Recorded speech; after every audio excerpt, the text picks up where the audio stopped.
Okay, welcome. Thursday evening, FGC Africa on Twitch as it stands at the moment, Blino, and the return, or the conclusion rather, of the Kahn of Africa tournament. My name is Charlie Wolf Gaming. Last. Yeah, it's been a long schlep. It's been a bit of a journey. There's been a whole lot of connection issues, but we're here. And we are here. Hoping to conclude the tournament tonight. I mean, we have 8 guys still in the tournament. The bracket has already moved on since Sunday. So we're going to just update you guys shortly. We're just also giving everybody a chance to join the Twitch channel at this point in time. It seems as if our streaming software is having a bit of difficulty communicating with YouTube, but hopefully it just resolves itself over time. For now, though, we are on Twitch, we are live, and we are ready to bring you the conclusion of the Kahn of Africa tournament. Blino, what's your thoughts this evening? Dude, you know, we didn't see much on Sunday, but what we did see was super exciting. We saw Mr. 5000 in 2 matches on Sunday, one of which was a 3-0 victory over the reigning defending Kahn, Killjoy, sending Killjoy to losers bracket. So, you know, despite all the connection issues and the This Is Africa things, we did see 2 fantastic matches, Rising Nachi versus Mr. 5000 and Mr. 5000 versus Killjoy. Killjoy, our reigning defending Kahn, defending his heavyweight title in the losers bracket. So, you know, we saw some surprises. For sure. Surprise?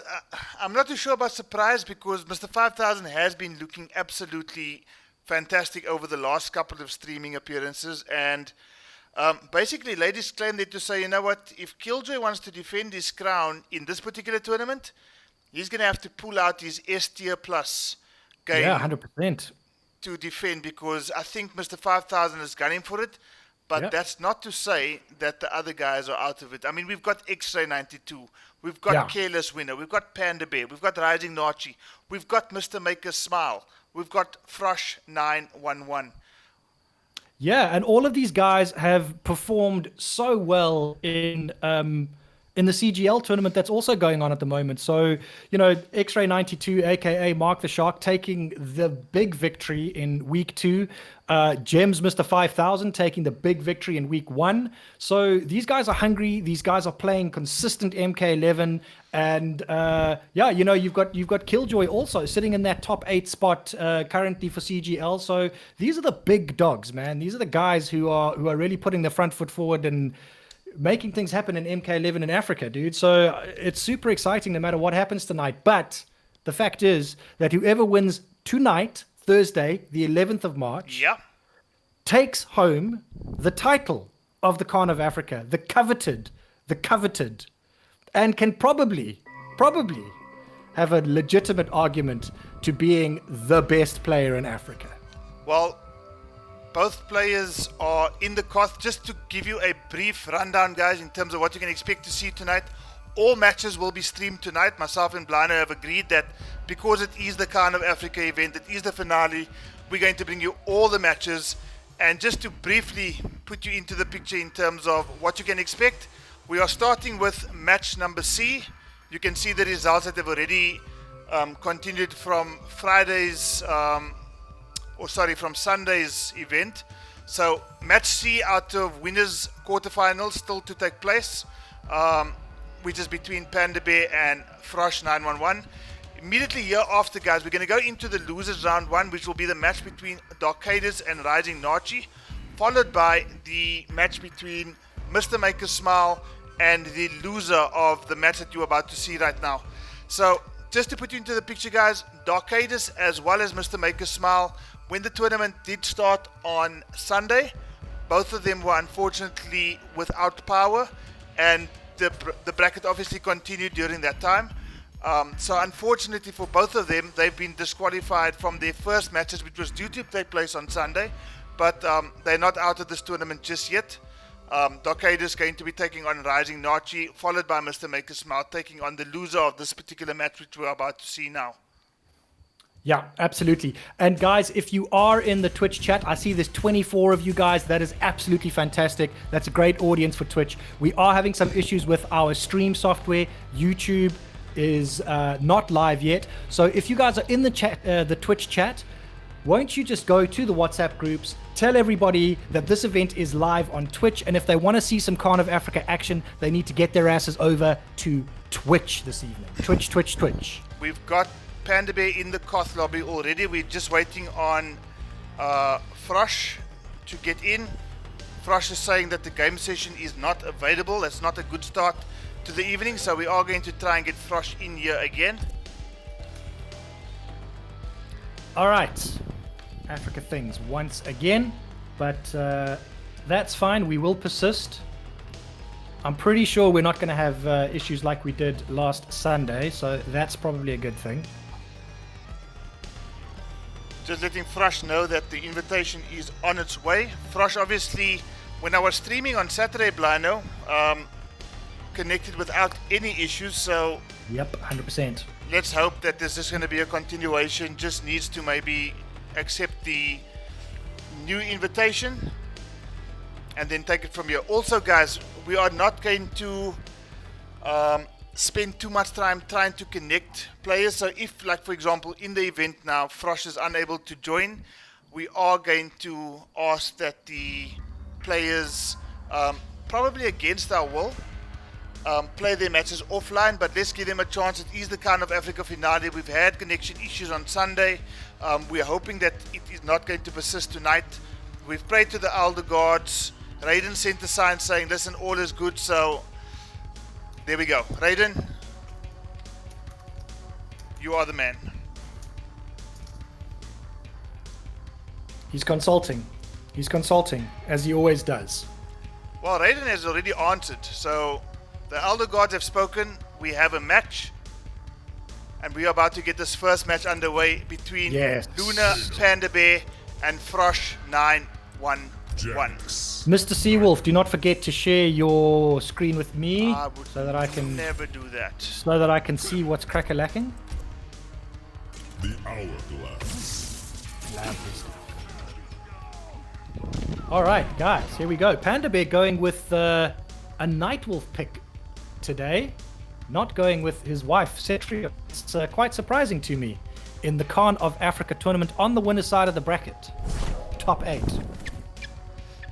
Okay, guys, it's easy. If you don't know a first to 3, you think nothing of others. All matches tonight, first to 3, folks. Never will.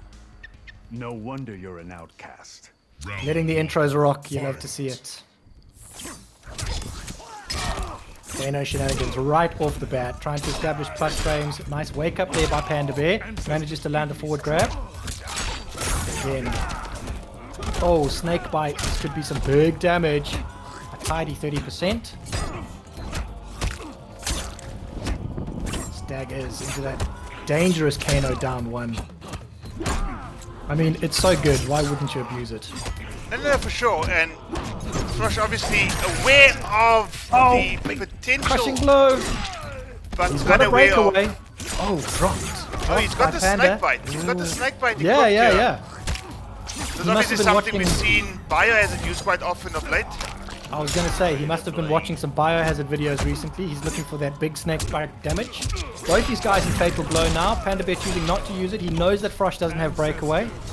Closes out round 1. Lovely stuff by Panda Bear. Good composure there. Frosh looking dangerous with Kano. Still staggers down 1s. Trying to establish that poke game, both of these guys.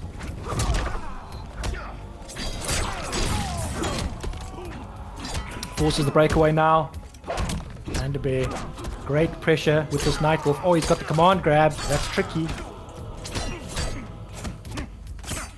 Both of these guys probably rocking command grabs. I haven't seen Frosh trying to use it with his Kano yet. Maybe it's not. Oh, big down 2, crushing blow. Oh, he tries to go for the armor break. It misses. Just. Oh, gonna get punished for that missed snake bite there. Panda gonna convert into some decent damage here.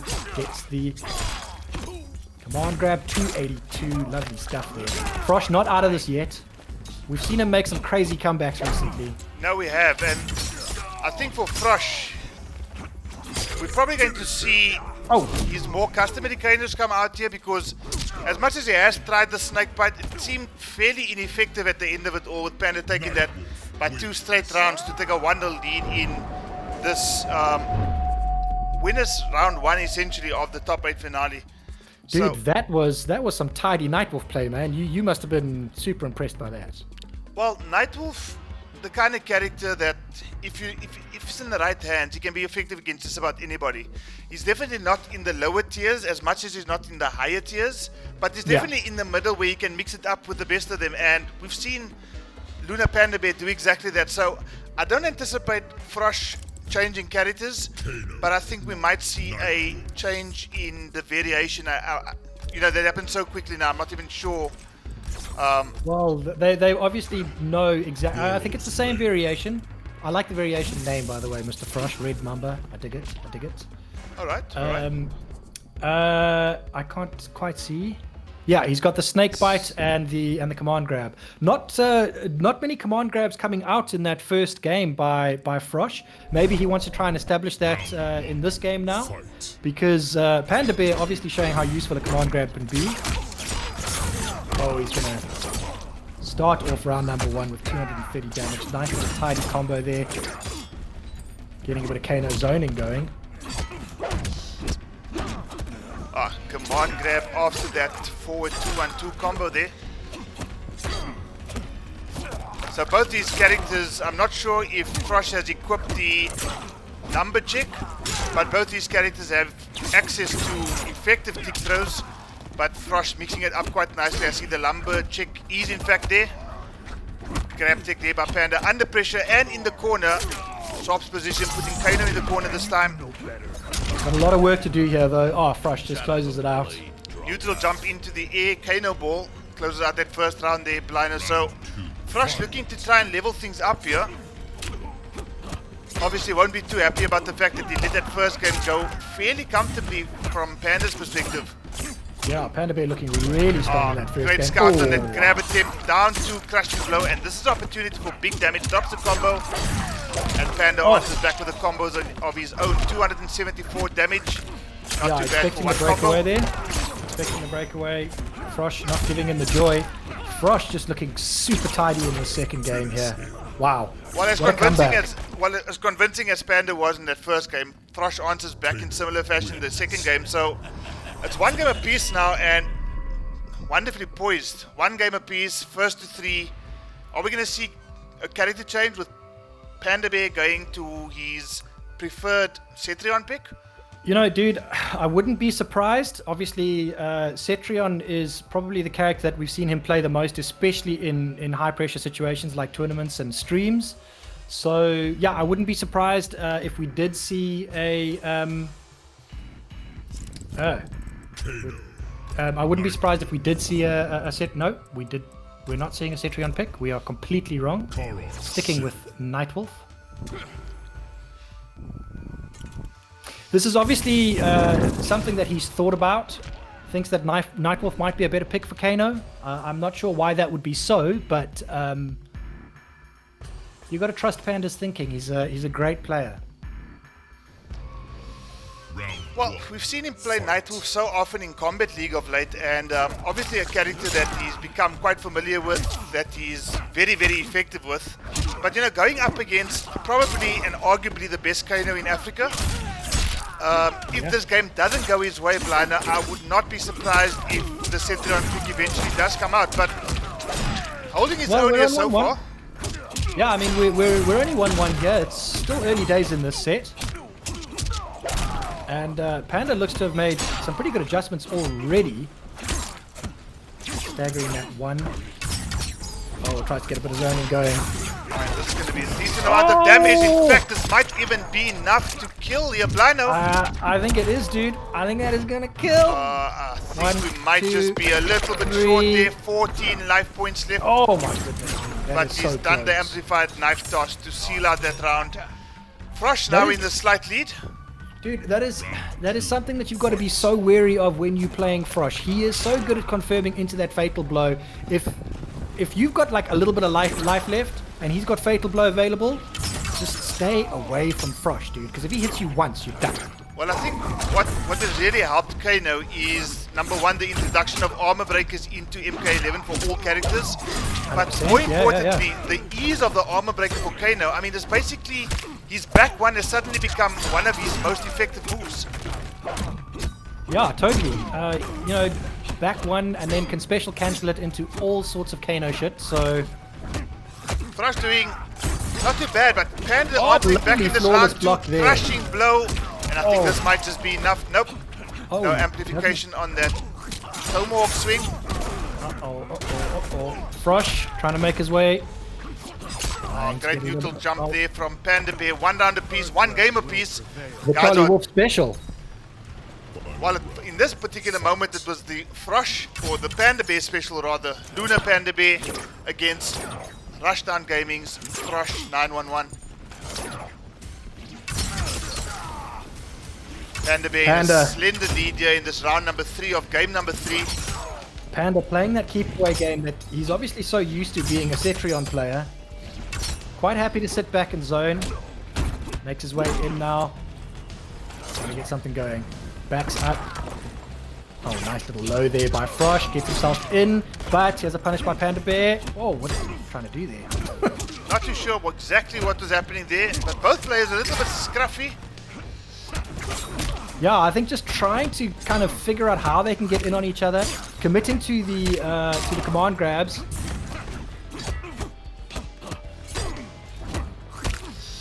Both players sturdy in their defense right now, and a great neutral jump unfortunately misses. And Panda Bear takes full advantage. What an awesome chess battle we're seeing here. These guys are lovely stuff there by Panda, getting the throw tech. Oh, geez, these guys Ooh, are and back Panda forth. closes it There's out the with a control. fatal blow. Taking a lead now, 2 games to 1 Blino, and That was impressive stuff by both players there. Just solid defense, trying to get in on each other, trying command grabs and zoning. I think we saw just like the most complete set of MK11 there. well, it was definitely an impressive set, and you know, big up to both these players because they kept their composure, they kept their nerve, and it was bound to go one way. Well, it can only go one way. And unfortunately for Frosh 911, it went the way of Panda Bear. He's now leading by 2 games to 1, and again, I have to ask the question here, Blino, is Frosh 911 going to stick to the snake bite because he has sacrificed his combo potential? He's stuck Well, with the he's- same variation, so he obviously believes here. Well, he's obviously, well, yeah, I mean, I see that he has given up his biomagnetic pull, which we've seen him use to great effect just recently in CGL and the, well, just recently. I mean, he normally plays with that biomagnetic pull, so Well, I'm we've really seen it surprised. in the Kahn of Africa qualifier on Saturday. Yeah, 100%. Fight. So not a variation that I'm used to seeing Frosh play. So obviously looking for that big damage. Has faith in it. Nice staggers there. Panda Bear wise to it though. Trying to get something going here. Oh, nice little neutral jump there by Frosh. Sets himself up quite nicely for a big combo. Wow, 325. Bread and butter stuff for Kano. Especially with the snakebite equipped because he just gets so much leverage off the snakebite, off his combos, and this is going to be it. If he converts, Definitely gonna be it. and he Oh, he drops the drops it, combo. unfortunately. Now, are we gonna see the comeback that I'm sure Frosh is hoping he won't see? But Panda Bear, the kind of player to do it, but unfortunately not in this particular occasion. Frosh takes that round. Game number 4, round number 1 goes to Frosh. Frosh down by 2 games to 1. Panda Bear looking to win this round and put himself in a match point situation. But Frosh not ready to go home just yet. Not ready to go down to losers just yet. If at all. So difficult to deal with that great forward 2 flawless string block. of Kano. Oh, he's coming back into this game with a vengeance here. I think Panda has angered Frosh. Okay, good punish there by Panda. Full corner combo punish. And that's as big as you can get for Nightwolf. Oh, and just the final Kano ball out of ball. nowhere. And there's 2 games each in the first game of the evening here, Blino. Is this a Damn. taste of things to come for the rest of the evening? I Because would if not so, be there's one of... surprised, D-Wolf. there's two outcomes really. One is you guys are going to be in for a couple of crazy matches, and secondly, it's going to be one long ass night. Oh yeah, guys, we have got 42 people in the Twitch chat. That is awesome to see. We don't mean not to be on YouTube, but it is awesome that everybody is coming over to Twitch. If you guys are in the Twitch, you know somebody who should be here who is not, send them our way. They are missing out on something quite special here in the Kahn of Africa. I think Seawolf, yeah, Panda going back to calling on his wife. Calling on his wife. And guys, if you are in the Twitch chat, and you know, you've probably been seeing FGC Africa on Twitch for a few weeks now, really. If you haven't done so, please leave a subscribe. It will really help the channel out. We are looking to achieve bigger and better things through the Twitch streams. So if you have not followed FGC Africa on Twitch just yet, please remember to do so. And then continue to have the fun that you always seem to be having in FGC chats.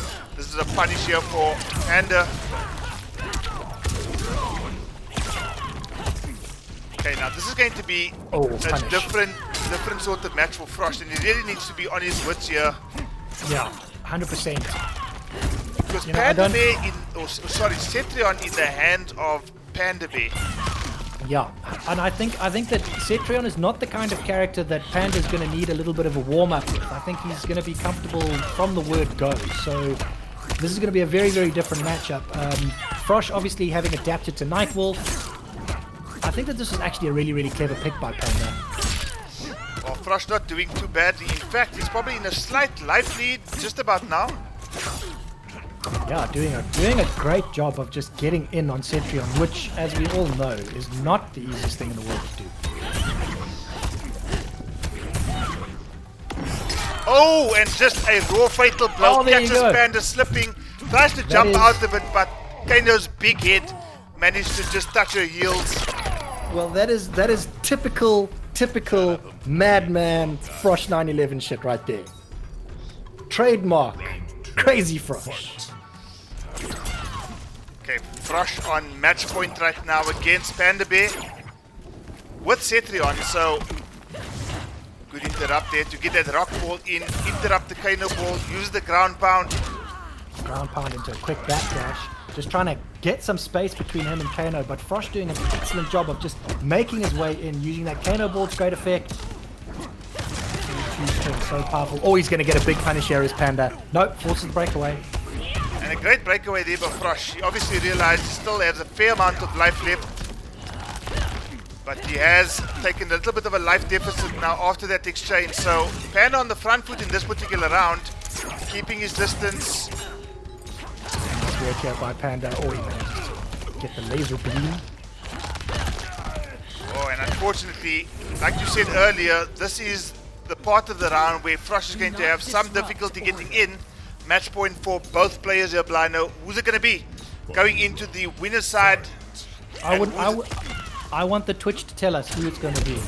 Twitch chat. Who's it going to be? Are we going to see Frosh going into advancing in winners, or are we going to see Panda advancing in winners? So far, Panda doing really well. Just playing that awesome keep away game. So many options for Cetrion to keep you away. So many options to keep safe as well. Managed to land the forward grab, and Frosh now looking like he's got a bit of a mountain to climb here. Lost half his life bar already. Yeah, not looking too. And more than that. Ooh. Doesn't have a fatal blow either. Oh, yeah, not looking good for Frosh. One really great ask if Frosh is going to get his way, especially without the fatal blow. And Panda just doing what Cetrion does. I'm sure you're going to see a friendship coming out here. And that's exactly what we're seeing here, Blino, because that was a fantastic match to start of the evening. Wow, dude. Game 5, final round. What more could you ask for? Kahn of Africa, guys. You're watching it on Twitch. Lovely, lovely stuff there by Panda Bear advancing in the winner's bracket. While I'm speaking about that, let me actually fill that in. So that was a 3-2.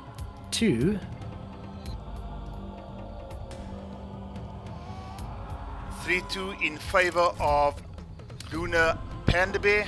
Yeah. Okay, so he advances into the winners semi-final where he will be facing none other than Mark the Shark X-Ray 92.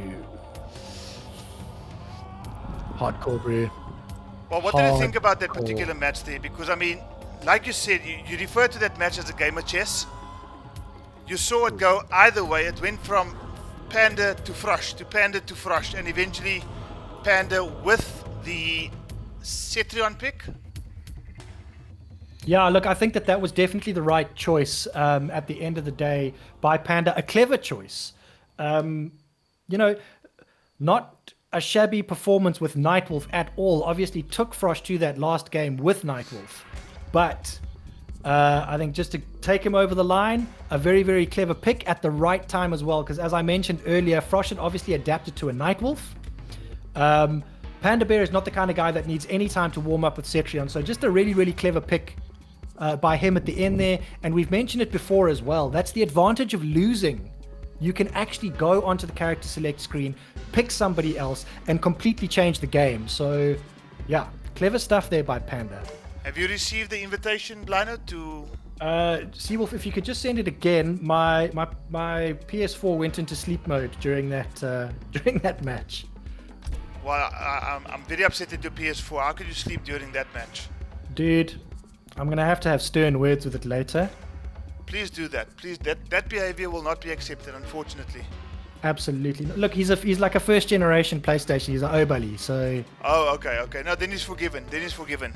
Yeah. Lana, who's next on the schedule? Because I believe... Dude, we are going into... Final? Yeah, we are going into side, losers. Yeah, we're going into losers round 1 now, where we are going to see Careless Winner going up against Rising Nachi. Careless Winner obviously took the fourth and final spot in the LCQ on Saturday. Rising Nachi booking his spot in this top 8 finale courtesy of a Combat Africa tournament victory. Yep, so I'm just going to let these guys know.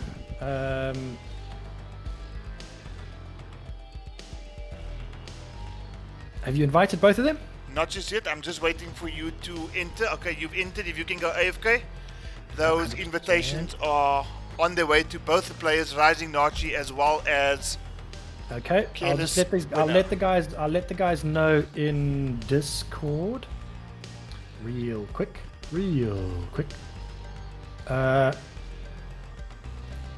Guys, if you haven't joined the Discord, do so, please. Okay, invitations are on their way. Now, we've seen Careless Winner as recently as Saturday. Unfortunately, wasn't able to join the action on Sunday due to a power failure. Yeah. But an impressive run, making it all the way to, I believe, losers finals, where he lost and went with him, or took with him rather, 4th spot in the LCQ. We saw a Sub-Zero pick, we saw a Johnny Cage pick, and I believe we also saw a Liu Kang pick coming from Careless Winner. We did indeed. Very, very surprising, actually. It was definitely not something that I expected. I actually expected going into the tournament, Careless Winner to exclusively play Sub-Zero, but the Sub-Zero pick seemed to be in situations similar to what we saw with Panda Bear right now, where it's the last resort, and now he's going to pull out the Sub-Zero pick. Well, it was also the Sub-Zero pick, let me remind you, that sent Mark the Shark down to losers bracket in CGL. So, yeah, and it was only for a run back that Mark was able to get himself back into that grand final, courtesy of a run back victory rather, over Careless Winner, I think in that losers semi-final. Or losers final rather. Yeah. So, Careless Winner going up against Rising Nachi, who is not one of our last chance qualifiers, who is actually a Combat Africa Volume champion, having earned his spot here. Okay, and I believe he is in the Koth lobby now. Yeah, I've just got a message from him on Discord, Careless Winner, saying that he is joining the Koth. Alright. that is promising because if that is the case, we should be seeing our second match of the evening. Yep.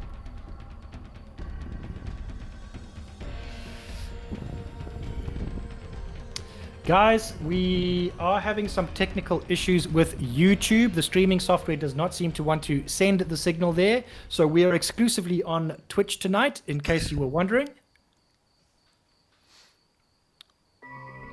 Yeah, and if you know of anybody that is usually looking forward to our YouTube streams, if you know of somebody that should be here that's not yet here, please just communicate with the guys. This is unfortunate, but at the same time, I think, Blano, a bit of a blessing in disguise. I think the Twitch channel was waiting for our viewers to really flock into it and really show the support on the Twitch platform as well. And Yeah. I think, although it is forced on us tonight, how many people do we see in the chat right now? And We've got 35 in there right now. 35, there you go. And I mean, guys, there's still room for much more. So please, if you do know of people who need to be here, please just give them a call, send them a WhatsApp, communicate to them, tell them to come into the Twitch channel. We will ask our FGC admin team to just share the link with all the WhatsApp groups, just as a reminder that the stream, the live stream, is happening, at least for now, exclusively on Twitch. Rising Nachi, Careless Winner, any word from Careless Winner yet, Blano? Other than the fact that he's joining? It says failed to join. Please send again. Maybe I should just leave this Koth Seawolf. Okay, let's just see if that's going to make a difference, Blano. All right.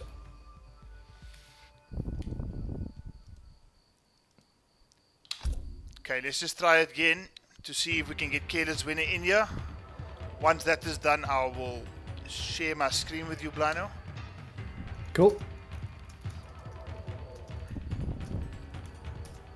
I have let him know that a new invitation is on the way. We are receiving word, Mr. Wolf, that the Twitch stream is coming through at a fairly low resolution. I don't think it's a train smash, but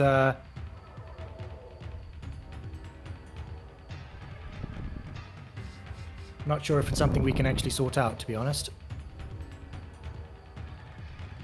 I think it might also just be Restream, our streaming software, due to being unable to communicate with YouTube at this point in time. But I can assure you guys that since Saturday, I have not made any single change to any settings on my computer, so it should be good to go.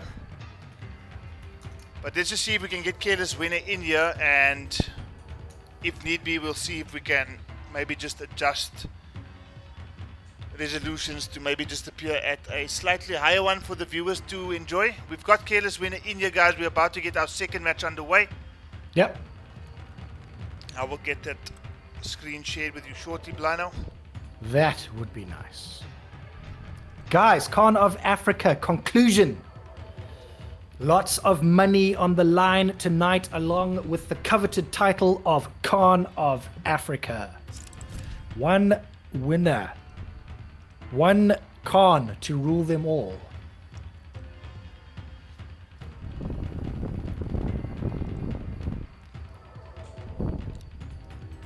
Okay, both players are in the match that you see on your screen right now. Yeah. Sub-Zero. These guys, I think, waiting for each other to make the first move here. Who you going to pick? Who you going to pick? Rising Nachi going with Sub-Zero. Johnny Cage. Careless Well, winners, boy. Must be honest with you, that is a surprise. That is a surprise because at no point did I expect to see Rising Nachi pull out a Sub-Zero. At no Well, point dude, whatsoever. did you expect Careless Winner to pull out a Johnny Cage? Well, he did it before. So it's not as much as a surprise for me now as what it was on Saturday. But for Rising Nachi to go with a character that is known to be Careless's winner, or Careless Winner's Main. first character, a little bit of a surprise. So Master. Sub-Zero already putting in the demask. Blueberry ice. Johnny Cage doing what Johnny Cage does. Has more Sub-Zero looks so weird without his mask on. Fight. Well, at least he doesn't look like Dimitri Vegas. True. And sound like true, it. true. Careless Yeah, Winner. yeah. That Rise dude, with that spice. dude has got no future in voice acting. None whatsoever. He should stick to his decks. First combo coming through from Careless Winner, 231. Get some Johnny pressure going. Oh, tried into short top. Not entirely sure why. Rising Nachi trying to get some Sub-Zero schmicks going. Careless Winner having none of it. You know, the thing about Sub-Zero is that if he wants to get that mix going, he's got to get in. And Johnny Cage, as we've just seen there, Careless Winner just walking back and waiting for Rising Nachi to do something, and then just coming in with one of those long Johnny Normals. Oh, he doesn't get the fatal blow there. Nice idea, though. This could close it out. No, gets a good breakaway there. Great timing. Oh. Down 4 into the... Not sure what that move is called. Ground ice? Round 2. Fight. I think it's called Creeping Ice. Creeping ice. So, great anti-air there from Careless Winner into the back grab. I think Midnight Panda in the chat is Panda Bear. You can just confirm that for me, Panda, saying that Rising Nachi plays a variety of characters. I know that they do play on the regular. They are buddies. Well, Rising Nachi for me known for his noob cyborg play, and the only reason I say that because before he took the title in that particular week, I've never seen him before. I had met him a few times in Combat League, and we'd actually chatted on the mic. Hell of a nice guy. Told me that he plays quite often with Panda. I don't think that he was in any of the groups at that point. So if you didn't see him before, it's not like he wasn't around. He just I don't know if he didn't know about the scene or chose not to be a part of it for a while. But he's definitely been around. He's definitely played a lot of the big boys. And yeah, and came onto the scene and won an edition of Combat Africa. So definitely deserving his place here for sure. Well, one round apiece here with Careless Winner in a fairly comfortable life lead. But we do know that this life lead can disappear in no time. The thing that is impressive about Careless Winner's play is his patience.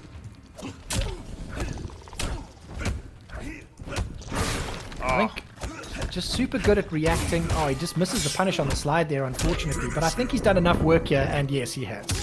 Well, he has, and you know the attempt that Rising Nachi made now, the down 4 into the slide, that's actually a Careless Winner special. So Careless Winner obviously aware of the Sub-Zero shenanigans, not falling for the down 4 into the slide, and appropriately punished to take a 1-0 lead here, Blino, and so far so good for Careless Winner with the Johnny Cage combat card. Yep. Yeah, looking good with Johnny.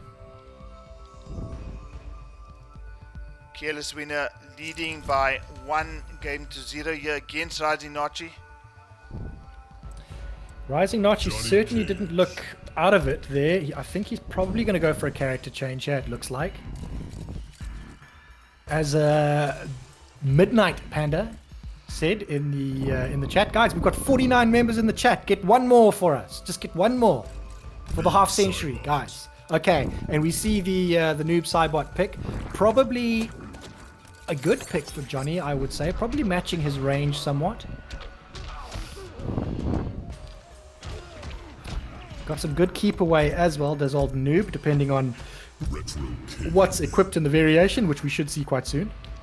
Yeah, it's been quite interesting, and I'm sure it's probably the fireball, the slide, and the amplified port or amplified teleport, the shadow portals. That's exactly what it is. We've got spirit ball, amplified portals, and shadow slide. So he doesn't have access to the sickle snag, but I think for this particular matchup, he doesn't need. I think he's going to try to keep away.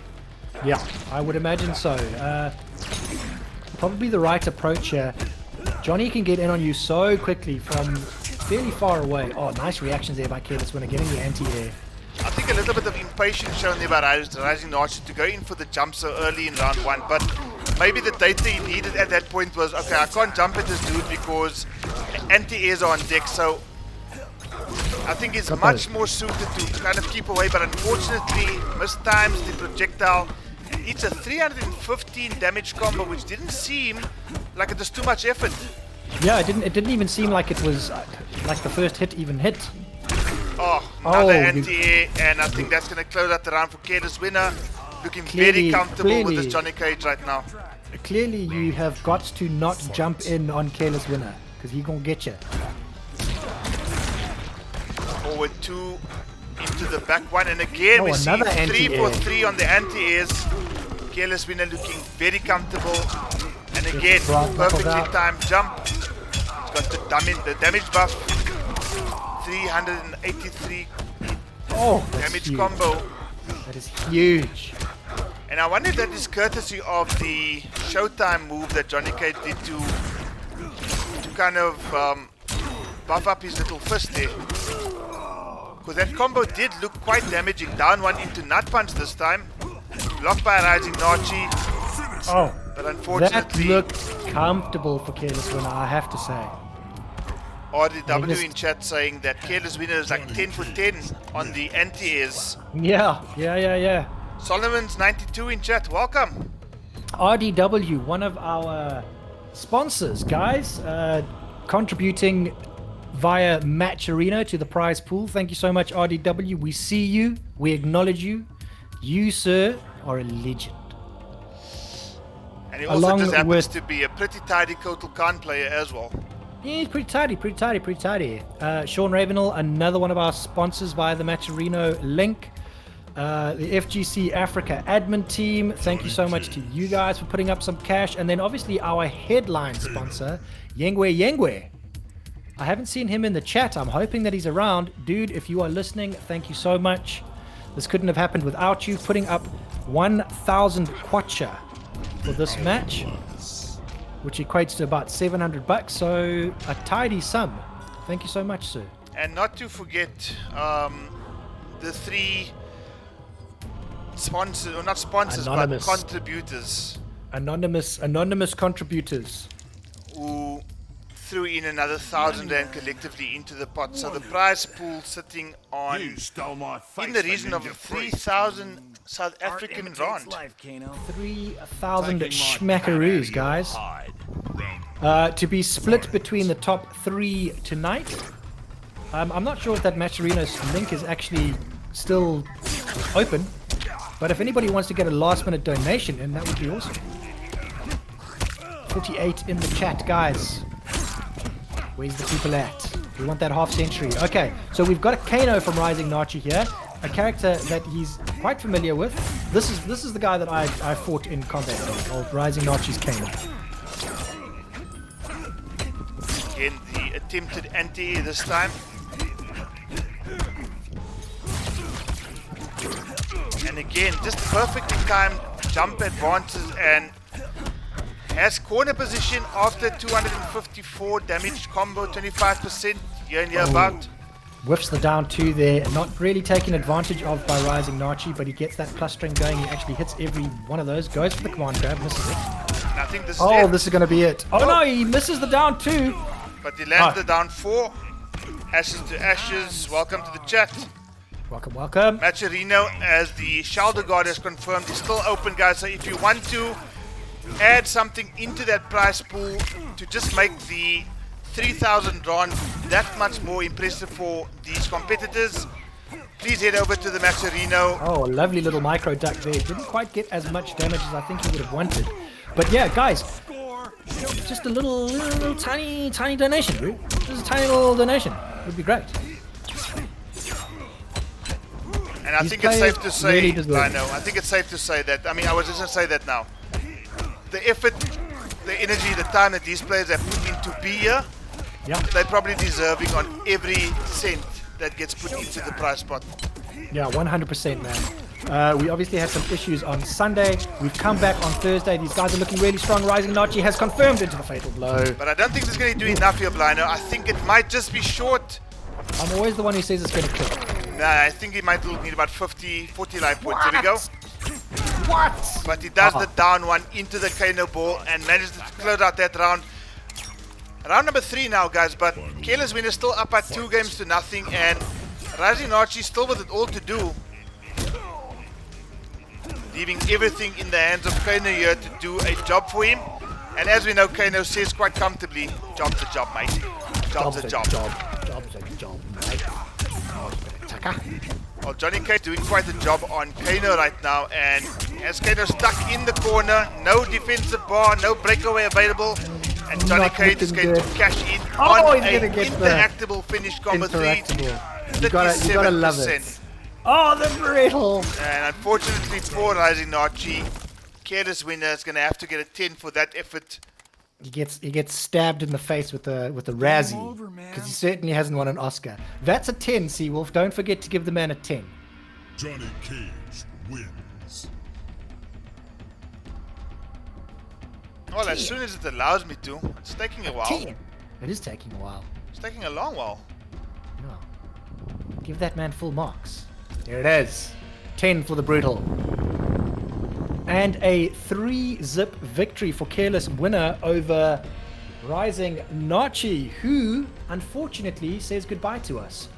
Playing from the losers bracket this evening, having gone down to Gematrix Mr. 5000 in the winners round, and now losing to Careless Winner. Rising Nachi, thank you so much for your participation, dude. Well done for making it this far.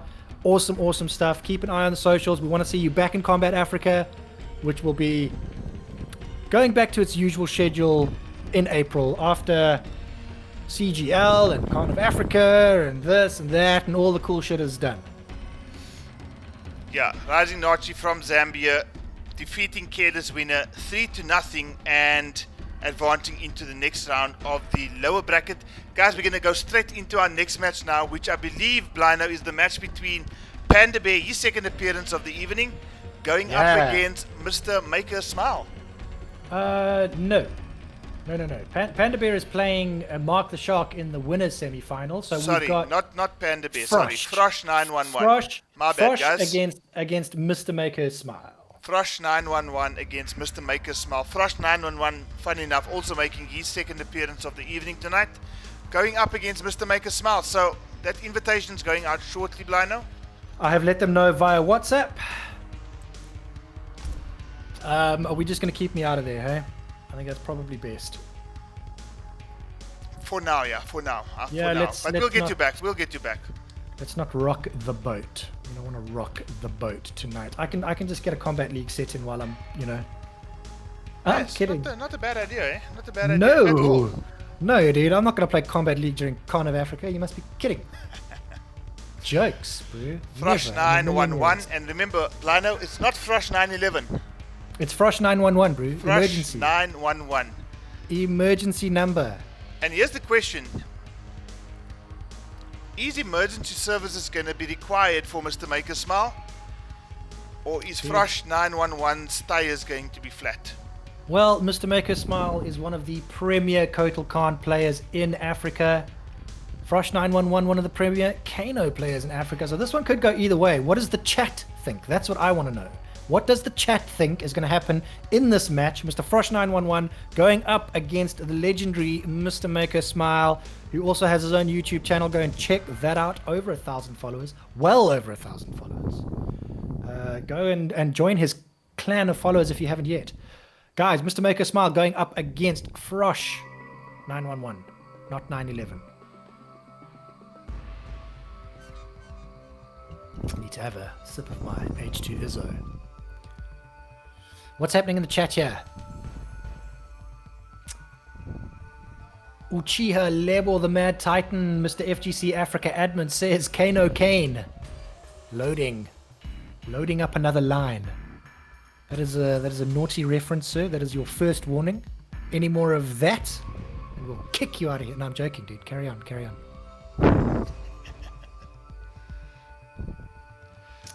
Law Stains 837 in the chat. Stains in chat. Mr. Maker Smile confirming that he is in fact joining. Fantastic. We're just waiting for Mr. Maker Smile. Guys, don't forget, FGC Africa in partnership with Console Gaming League, already 2 weeks through Console Combat South and Eastern Africa. There are still 2 weeks of qualifiers, one on the 15th and one on the 22nd of March. If you have not registered, please head over to FGC Africa on Twitter. That is at FGC_Africa. register for the CGL console combat, week number 3 and week number 4. It is a point system, guys, so we've already got 2 weeks under the belt, 2 weeks still to go, and the top 8 most points accumulated, or the top 8 players with the most points accumulated, will head over into or qualify for the CGL finale taking place on the 29th of March. And the guys at CGL have kindly donated $500 US dollars 500 US schmackaroos, guys, to that prize pot. And of course, as per usual, if you are wanting to contribute, again, head over to FGC Africa on Twitter, head to our Discord page, get all the information, the Match Arena pages, get all the information you need, and contribute to that prize pot. Personally, Blinder, I don't know about you, but I would like to see that $500 go up to 1,000 at go least. up to 1,000 at least. And At I think least, with your guys. help, guys, it can be done. So And don't let it be all the Americans and the Europeans who are donating, guys. Get behind your African boys. so Although much happening this month. we'll take their money too. It's fine. March MK Madness. RDW saying I'm a completely different person now with my cap. Would you like me to put it back on, dude? Am I scaring the kids? No, put it back on. Put it back on. Okay, we're just waiting for Mr. Make a Smile to join the COT lobby. Any communication from the WhatsApp group, the Discords? Andy Otam says that after his third attempt, well, he's making a third attempt to join. If it doesn't work, then he is going to invite us to his own COT.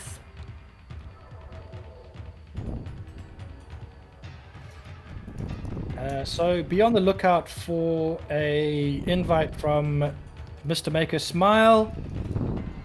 I'm just letting him know not to invite me to the COT. Okay, I've just seen the invitation come through now, Blinder, so I'm going to accept that. Oh no, bro. Adidas doesn't get free sponsorship on our channel.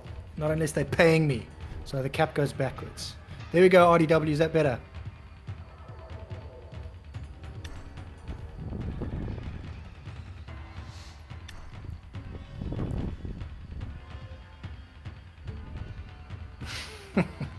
What hair, libs? I ain't got none.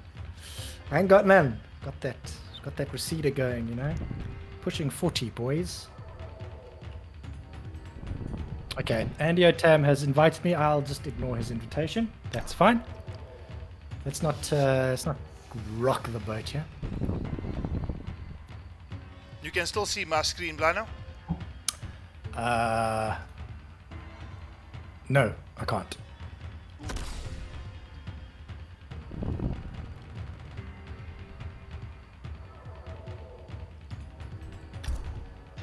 Mr. Stabs making people laugh in the chat.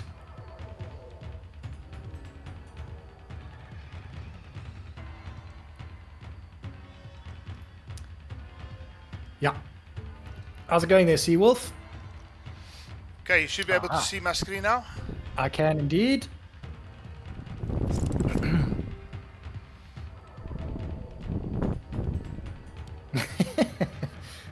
Thanks, Don. Peter Reborn, I'll take it. Okay, so we've got Mr. Maker Smile with the Raiden pick. He does play Raiden. He's got a pretty mean Raiden, if I do say so myself. He's the kind of guy who plays with variations, plays with special moves, puts some very, very sort of interesting stuff together. So I'm excited to see what he brings to the table here with this Raiden, to be very honest. With this Going raisin. up against with this Raisin. Raiden's really old, bro. He turned into a raisin. Against Frosh 911's Kung Lao, a pick that we have seen him make, but unusual nonetheless.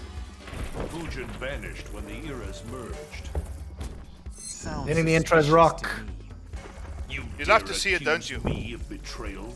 How dare you accuse Raiden of betrayal, bro? That's that forward four. Lands the grab. Kung Laos are very, very, very, very happy on the grab. Oh, nice work there. Nice setup there by Frosh. I mean, if you think that Frosh 911 is going to 911, sorry, my bad, 911. If you think Frosh 911 is going to play a frenetic Kano, I can only imagine what his Kung Lao's going to do. Oh, that is not safe. Big punish here, and it looks like we're going to see a quick closeout of round 1 by Frosh. Nice work there. Damn, that Kung Lao. Fight.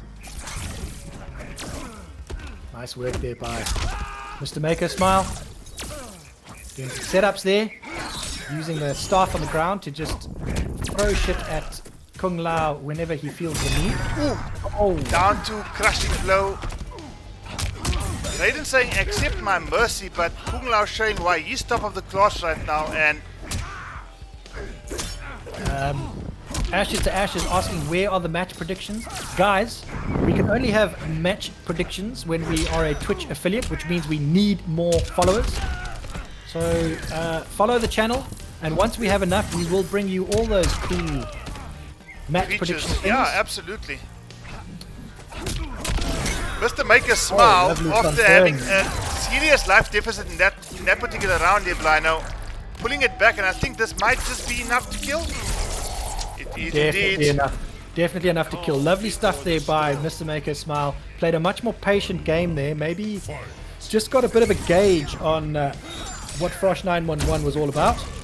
Oh, that's unsafe, and that's going to be punished. For some big damage. I don't think Maker Smile... 326, 32%. Yeah, and you've got to be so careful breaking against Kung Lao as well. If you don't time that correctly, you're going to eat some big damage. Frosh 911 looking super on top of it.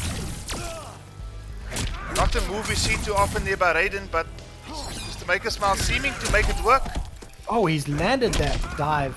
Eventually gets the overhead there as well. Working his way back into this match. Could he do it? Oh, is he going to try again? No. Trying to get that crushing blow, which triggers if you land that back to twice in a row. Unfortunately, he made an awesome comeback in that round, but just not enough. Frosh 911 had done enough to get that life all the way down and ultimately closing it out to take the first game here. Not a bad showing by Mr. Maker Smile and Raiden, though, so that's pretty interesting. I wonder if he's going to stick with the character. I'm not too sure. I'm honestly not too sure here, Blino. And as much as he wasn't doing too badly with Raid, I think I'm more talking about what I want to see. And I want to see Mr. Kahn come out on the screen. That's as simple as that. Well, Stains, a friendly member of the Steam community in chat there saying Raiden got load shedding.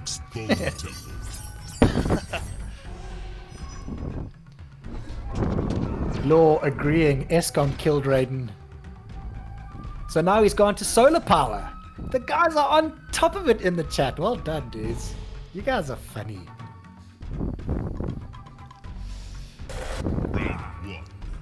Okay, so we've got Kahn on screen, which I expected to see at some point of the evening here, Blino.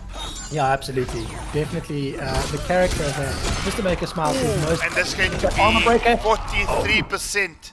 Oh, he goes straight for that crushing blow, and why not? Mr. Maker Smile's variation called Abandon All Hope, and he is making waves here. Frosh 911 yet to land a hit, gets his first bit of damage on Mr. Maker Smile's Coco. Oh. Rolls away from the short hop, does Frosh 911. But I think Mr. Maker Smile has probably done enough here as well. Doing the right thing, just sitting in that sunbeam. Not a hell of a lot. Frosh 911 can... 911, not bad, not bad. Can do about that. Actually, just, I think at the end they're just deciding, you know what, I'm going to walk into the sunbeam because I'm going to do it anyway. So... Yeah, probably decided not to delay the inevitable there. Looking to reset, get into round 2 and dish out some damage of his own, which was what he was doing, but great timing on that unblockable there by Mr. Maker Smile, jumping straight into the big saw by Kahn, and the damage buffs are starting to come out now. 2 up already with the sun. Oh, he gets thrown out of the sun. Great move there by Frosh 911. Those totems are down now. Frosh 911 managed to weather that storm. But Mr. Maker Smile, relentless Coco pressure here. this is gonna hurt. This is gonna hurt. Gonna kill him. Oh, that's a great combo there to finish that round off there, Blino. 33%, 1 round apiece. Fight. With Thrush 911 already in a 1-0 lead. Gets the crushing blow there. Forces the breakaway after 234. That's still a tiny bit of damage there for Frosh 911. To make her smile on the back foot here. Puts the sun out. Gets thrown out of the sun again. Oh, Z-Hat lands there. Every hit of it. 1-2 command grab. So that's the mind game that this particular variation of Kotal has. With the command grab, you can go for the 1-2 into the command grab. You can go to the 1-2 into the big saw. Oh, Frosh 911 doing an excellent job here. Just has all the answers at this point. Awesome grab game he's playing. Puts the Z-Hat out while the sun was coming out. Very clever move again by Frosh 911. Okay, don't count Kotal out just yet. No, Except not at when all. he gets a grab, it's going to lead to the brutality, breakable. and Mr. Maker Smile on the receiving end of a Kung Lao brutality, as that's well a 10. as getting That's a a 10 for his efforts. That is a 10. Okay, guys, so Frosh 911 going 2 games up over Mr. Maker Smile. A reminder, this is from the losers bracket, guys. So the loser of this game, unfortunately, is out of the Kahn of Africa tournament.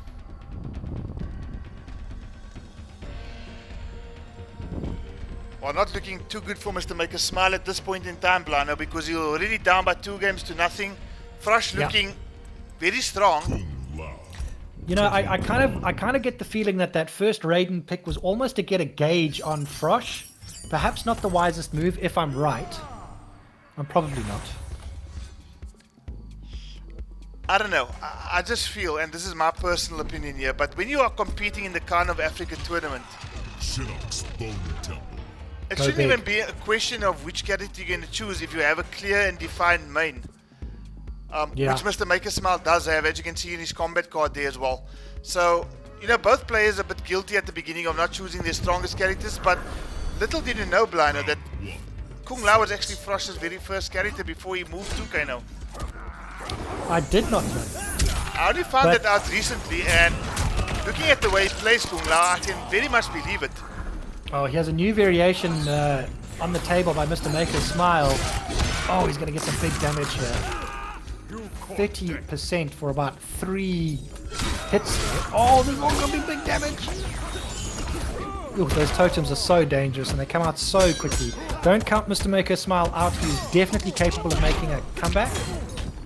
Well, it should be Frosh down on one thinking about the comeback now, but unfortunately that's not going to happen in this round. Mr. Maker Smile can very much, as you said, Blano, turn this entire set around. And we might have seen the start of exactly that in that first round there. Yeah, Mr. Maker Smile looking really good there. Oh, just out of range on that short hop there. Frosh 911 trying to get some setups going with that Z-Hat. Mr. Maker Smile just spacing himself nicely. Tries to land that long reaching mid. Has got 3 totems out now. Frosh 911 has got to stay the hell away from Kotal at this point. 172 for just a projectile. Oh, well done. Scouted he the scouts throw. the grab. Oh, it's gonna hurt. Damn. Gonna hurt quite a bit there. 33% just about. Okay, Mr. Maker Smile. Oh no. Oh no. Escom. Say it isn't so. Say it isn't so. Mr. Maker Smile has left the game. Oh, gee. Was Gee whiz indeed. Not sure what happened there. I'm really hoping that Mr. Maker Smile didn't get cut off. You hate to see it. I mean, I think that'll definitely be something that'll frustrate Mr. Maker Smile, looking so strong in that game, trying to establish his comeback. You hate to see it. You hate to see it. Guys, that is very unfortunate. Guess we just got to try and get them back in here.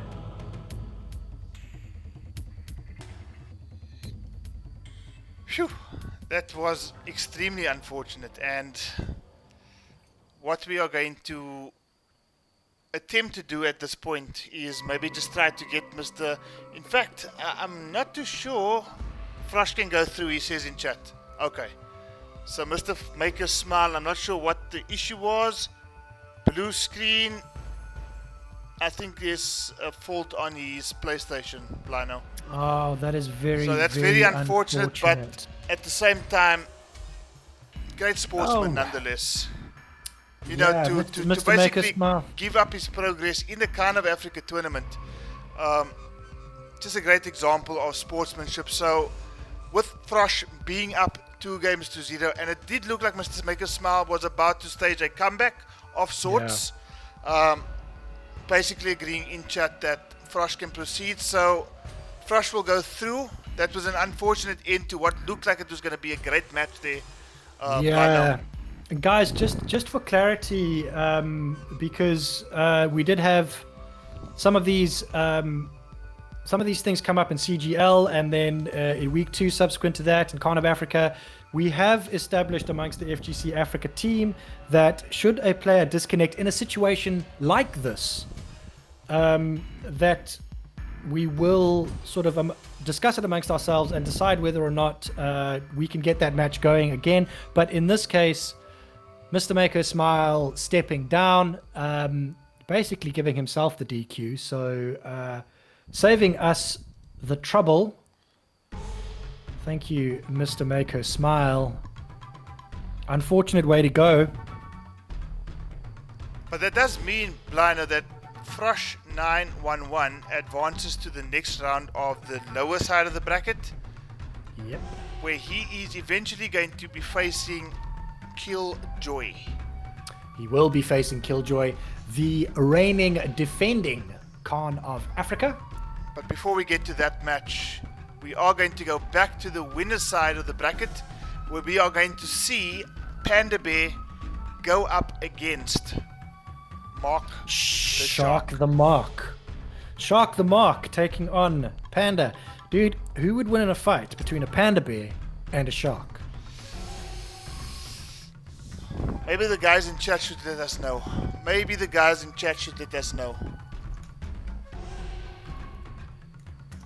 I think it depends on who has home ground advantage. Because a shark on land, Panda Bear just gonna eat it. Panda Bear in the water, trouble for the Panda Bear. The Panda, but the shark that I saw on land on the Suicide Squad, he seems to be pretty competent on land as well, so depends on the type of shark we're referring to. You make a very good point. Is it a mutant shark? It's something. Who knows when it comes to DC Comics? It could be anything. All sorts of watery emojis happening in the chat. Guys, predictions for this match. Are we seeing the panda eat the shark or the shark eat the panda? Let me know what you think. I'll give you imaginary channel points. I'll just hand them out, bro. Mr. Stacks in chat, welcome.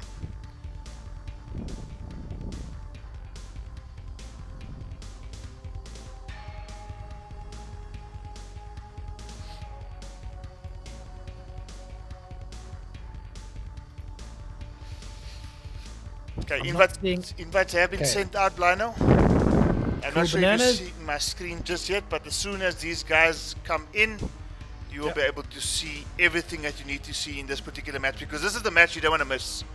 You don't want to miss this match. Mark the Shark going up against Panda Bear. A shark versus a panda.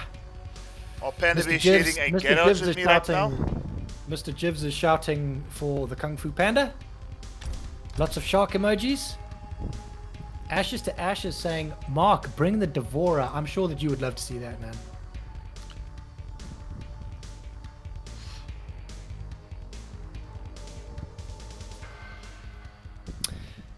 A reminder, guys. Mr. Maker Smile taking week 2 of CGL qualifiers with a Devourer pick.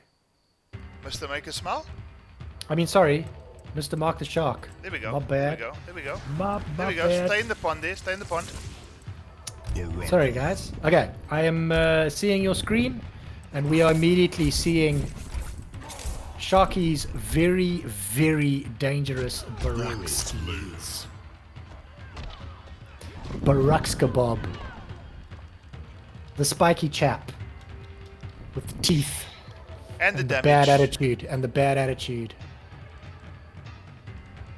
Gambit asking for some noob play. I'm sure we'll see a noob before the night is over.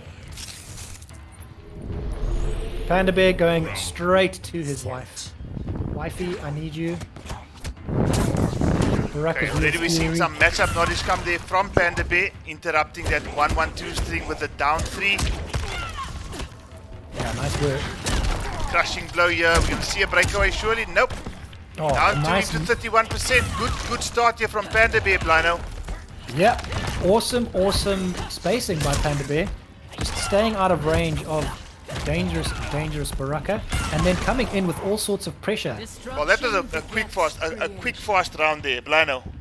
Yeah, look, I think that that's probably his thinking there. Let me just overwhelm this Baraka before he gets in on me. Oh, great no. interruption there, and this is going to hurt. Oh, We see the first breakaway of the game. Nicely timed breakaway. I'm not sure whether Mark the Shark has got that. Oh, he does. He does have the dangerous Armor break. armor breaker because he just did it. He didn't break armor with it, but it was the move. Great jump in there from Mark the Shark, and I see a jump. No breakaway for Panda. That's gonna hurt. 36%. Again, some matchup knowledge coming through there from Panda Bear. Mark answers back with a 1-1-2 into the amplified blade sparks. Takes that second round. Already game number 1 going into round number 3 here between Panda Bear and X-Ray 92, aka Mark the Shark. Reversal punish there. That was some nice matchup knowledge right there. Mark the Shark looking to establish himself in this match. So far has not really been able to get in this round.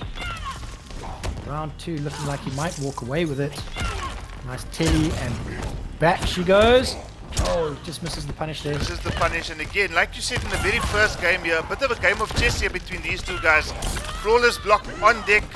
Mark the Shark cleverly tossing Panda into the corner, but Panda's just trying to establish that space again, and he's doing extremely well so far. Looks like he's probably going to close this and out. this Oh might no, be oh it. no, oh no. Not just yet, not Oh, just he yet. doesn't.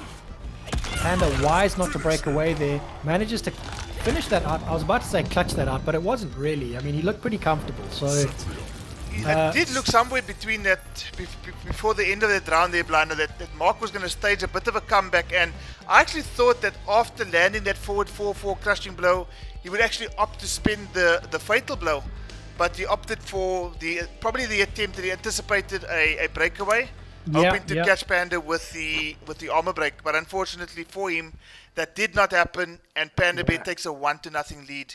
Panda Bear super duper wise not to break away there, because that definitely would have been tickets. Nice work there by Panda Bear. And if you're Mark the Shark, I think you probably go with the character changer. Yes, he's going to go with the noob. He's going to give himself that teleport option, just to make Panda a little bit more wary on the zoning, I think. I'm not sure whether he's got the air teleport, but that would probably be quite useful in this matchup. Okay, Organdon is saying in chat he would like to take indeed on that Centurion. There is no character called Centurion in this game, Organdona. Go back to the drawing board. Oh, Mr. Organdona, be careful what you wish for, my friend. One, fight. I don't want to take on this Centurion. I can tell you though, it's not a nice feeling when you do take on. You often feel completely lost. I don't think that I've ever had the privilege, and I think that we've kind of figured out why recently. Panda Bear and I just unable to connect each other. Great air. Oh, and another armor break to go with it. Mark the Doesn't Shark. convert. Oh, lovely stuff here by Mark the Shark. Definitely a better pick, I think, for Cetrion than Baraka. Oh, there and we go. again, That's exactly what he's wonderful. looking for. and he's just- Oh, he's going to get the optimal. No, No. he's not. It's not over yet, here, Blino. Sorry, guys. We do get excited when he goes for that optimal, because it's not easy to land. So when you see Not it, it's pretty cool. At all.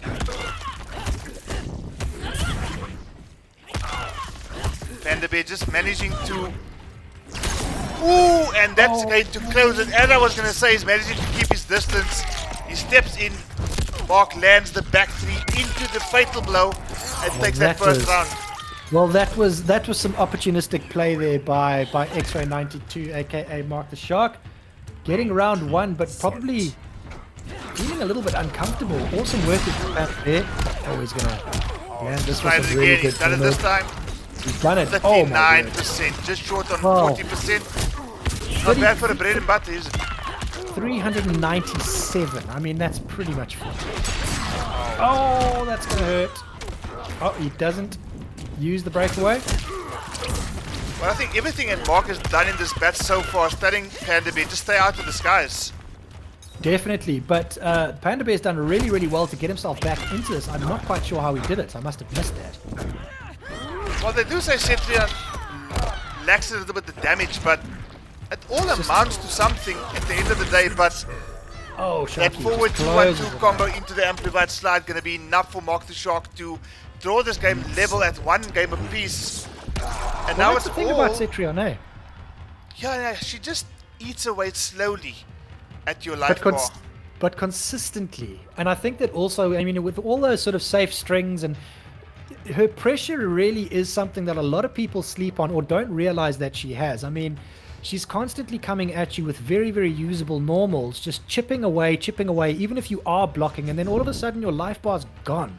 Well, they often refer to Cetrion as the premier zoner in MK11, and many people, as you said, have actually slept on the fact that she's actually a seriously good pressure character in a situation. Totally. And, you know, with somebody like Panda, we see the best of both worlds coming from the Cetrion pick. He can zone, as we saw against Frosh, but he can also apply some serious pressure, as we've seen in a bit in some of this game as well. So, very interesting, you know, encounter here between these two guys. Yeah, and I think it's also just testament to how well Panda Bear knows the character. He's happy to play both games. You'll probably see Cetrions that either zone or either sort of use that pressure. More on the zoning side, I would say, but Panda Bear, with just a great knowledge of the character, can sort of adapt his gameplay anytime. But X-Ray 92 making a really, really good pick with Noob Cybot there, gets the teleport option, the air teleport.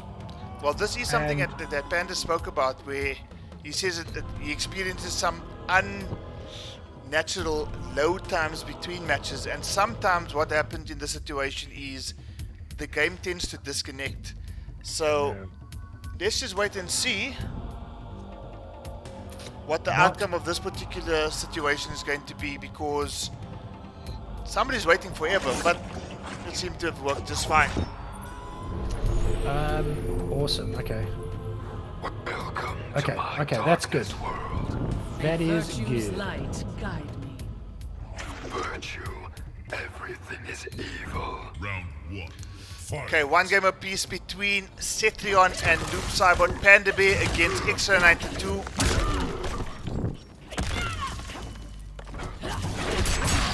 And again, forces the breakaway this time, not wanting to be on the receiving end of that optimal Deblino.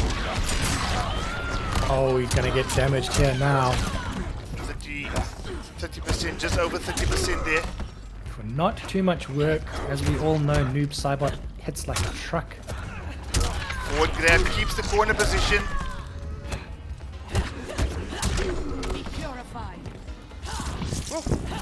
Nice teleport. Oh, he's going to land that overhead. Oh, great awareness there by Panda Bear to land that. He missed the deadly wins. Did you see that now? Did you see that? Yeah. He missed the deadly wins, and I think this is going to be tickets. It's going to be tickets. Over. This is over. Oh my goodness me. That is clutch play, ladies and gents. That is clutch play, but it must also be extremely heartbreaking for Panda Bear. Yeah, did everything right there. Everything right. Got himself 5%. Got himself out of tight situations, put himself in a position to win, and then unfortunately one hit confirm and soz for you. Well, definitely the right decision to equip the air teleport here for the sweat variation of Noob Cybot here for Mark the Shock because it's been putting in quite a bit of work, that air teleport, and it was because of that air teleport he actually put himself in a position to close the game out in the first place. So again, just some great knowledge of the game, of the different matchups, and Mark the Shock in a very, very good position to take a 2-1 lead here against Panda Bear, but not over just yet. Counter puts Panda in the corner. This is going to be dangerous. Oh, nice roll there by Panda. He's going to get a full combo punish here. Oh, nice work. And unfortunately, only 244 damage. And once again, just showing great character knowledge. Chipping away, chipping away. Mark the Shock without that fatal blow now. Anything could happen at this point. Oh, there it is. That's exactly what happens. Ends it with brutality, takes a 2-1 lead and earns himself 10 respect in the process. Cetrion still falling. A 10 from Charlie Wolf forever and ever, dude. It's never gonna stop. Can the Elder Gods just intervene here, please? How do you kill an Elder God like that? Same way Garrus went down into the sea of blood, sinking forever. I don't know. I think Garrus will be back. He's too cool a character to not come back into a future Mortal Kombat. So. You think so? Oh, you know what? I don't know, man. I don't know if we're going to see him again. Nah, I got a feeling we will. Mark the Shock leading I tell you what. 2 games to 1 here against Panda Bear, and unsurprisingly we see Panda Bear continue with the Cetrion pick. Yep. And this is probably the most common variation in terms of anybody who's now picking up Cetrion. Teleport, Earthquake, and Deadly Winds. Yeah, Deadly Winds, super duper useful. Keep yourself safe, lots of pushback. Earthquake, obviously, give you a bit of the mix-up game. Teleport, get yourself out of tight situations. RTW in chat saying, I've been falling for 30 minutes. I know that reference there, buddy. I know that reference. I don't, bro. What is this? I have been falling for 30 minutes. Loki in Avengers. Yes. In-game or Infinity War, I'm not too sure. That was funny. That was funny. Nice one there, RTW. Nice one. As we wait for Panda Bear's MK11 to load up.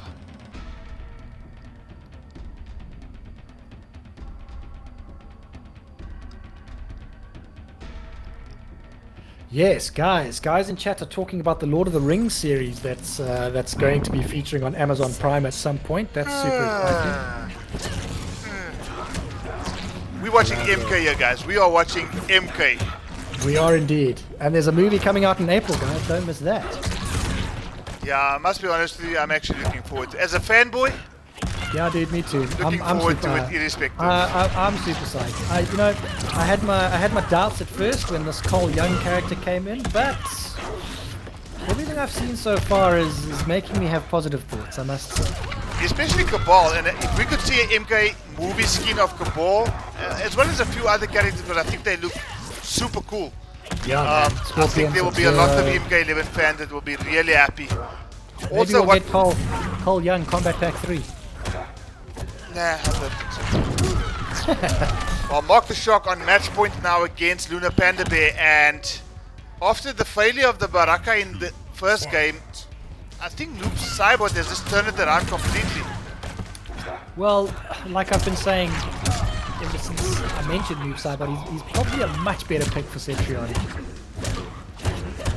Baraka traditionally does seem to struggle against a zoner, and I think we saw that in the game.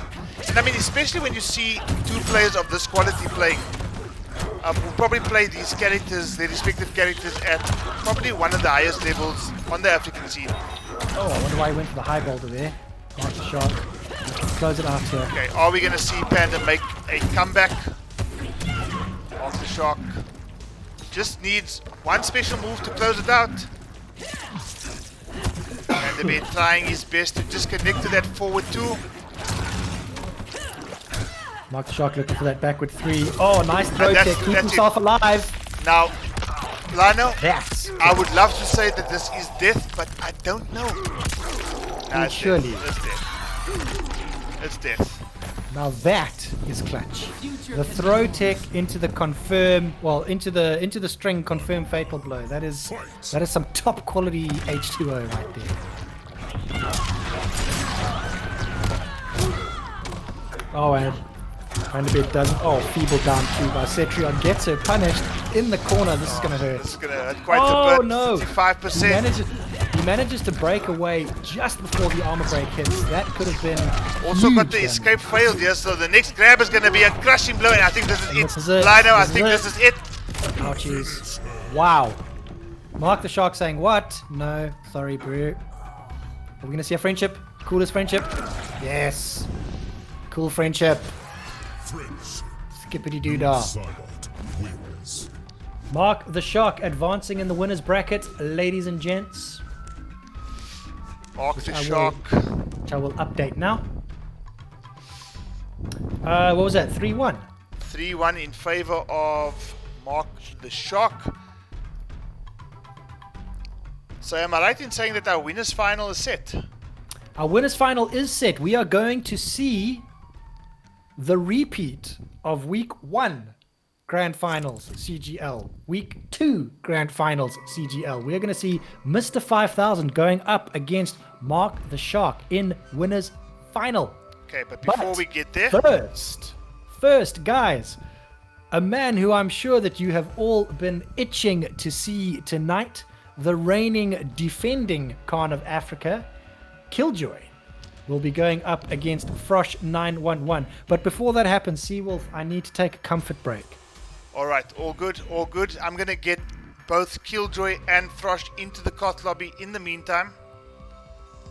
I will be back in just a sec. Extra 92, great play if you don't mind leaving the cot lobby so we can get our next match underway.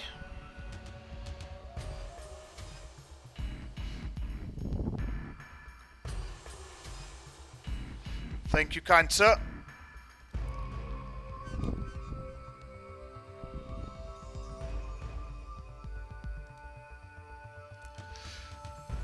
Okay guys, so we're about to get our next match underway.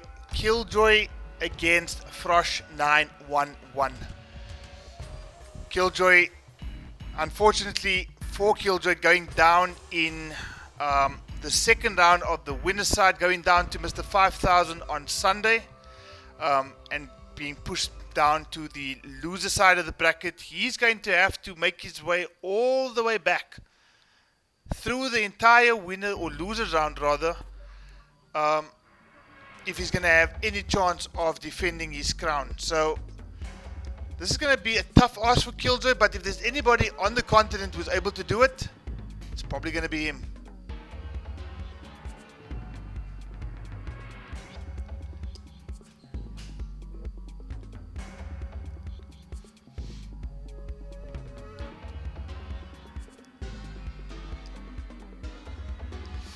Going up against Frosh 911, where we've seen a Kano pick from, and I'm wondering if it's going to be the same or if we are going to see the Kung Lao pick again. I'm back. You are back. We're just trying to get Frosh in here. Are these guys aware that they are supposed to be playing? That is correct there, Surayan. 3,000 Rand up for grabs to be split between the top 3, which I believe is 50% going to the winner, 30% going to second place, and 20% going to the third place. I believe that is correct. That would be 1,500 Rand for number 1, 900 Rand for number 2, and 600 Rand for number 3. Mr. Killjoy is ready. Yeah, guys, if you would like to view the bracket yourselves on your phones or on your big screens, wherever you guys are watching, just put !bracket in the chat, in the Twitch chat, and you will receive a link if you want to have a quick look at the bracket. And then I'm assuming that you can put exclamation point donate in the bracket, which will take you directly to That our is also true. Match Arena page if you do wish Oh, to contribute. My face is missing. Your face is missing. I did not want to leave an empty picture there for everybody to see. That's all right. We're seeing the soul Nader in the background there. Yeah, guys. So Match Arena still available. Oh no, my old man PlayStation gone to sleep again. But that's fine. I think that we're winning with Discord anyway. I think so. And we're just waiting for AI's Killjoy 837 to join the COT lobby. Frosh is already in, waiting patiently to unleash, I would assume, Blino, his Kano onto any one of the 37 characters on the cast that Killjoy could pull out. Yep. Killjoy, I think, probably hungry to get involved here. His first match of the evening.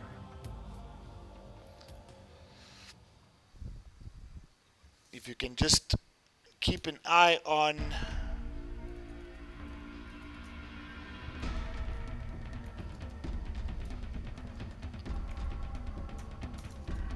all of the WhatsApp groups, just to make sure that Killjoy has in fact received his invitation.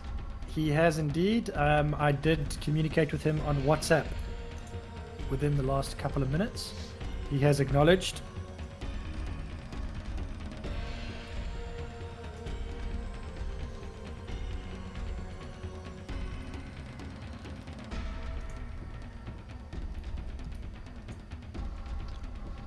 Okay.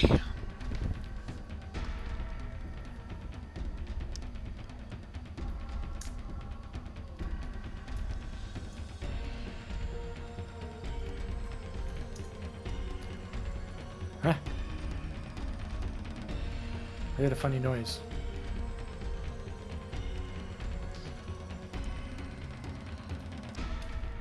Okay, we're still waiting on Killjoy. Let's just see if any communication has come through in the WhatsApp group. All seems to be good so far. He's in the lobby.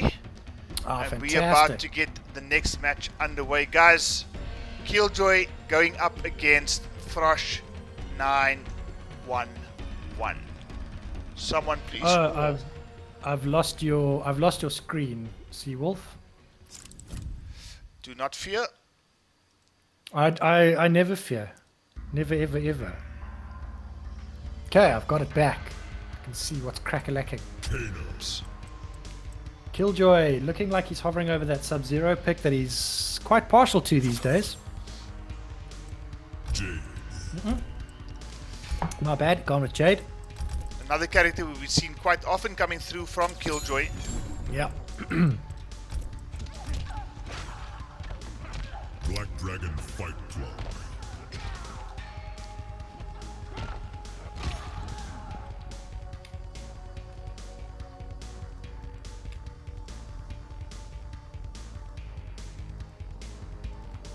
Guys, 41 people still in the Twitch chat watching the Kahn of Africa Grand Finals, top 8. Thank you guys so much for being with us on Thursday night, quarter to 10. Frosh versus Panda. Frosh versus Killjoy. There we go. Killjoy. There we go. Killjoy Unwanted Panda. stepson, so I think he's gotten rid of the snake bite this time around. Great flawless block there from Frosh. Killjoy with the plus frames, down 4 into the Delia's dance. Back 3-4-3 into the amplified projectile, and just like that, Killjoy takes round number 1. Round 2. Fight. Opportunity here for Frosh. Oh, I don't know how the hell he managed to avoid getting punished there, but he did. Backwards grab, landed by Killjoy, trying to put him in the corner. Nice little roll there by Frosh. Oh, nice flawless block. Second time we see the flawless box come through there from Frosh, and he does have Jade in the corner. Great grab tech, great pole vault.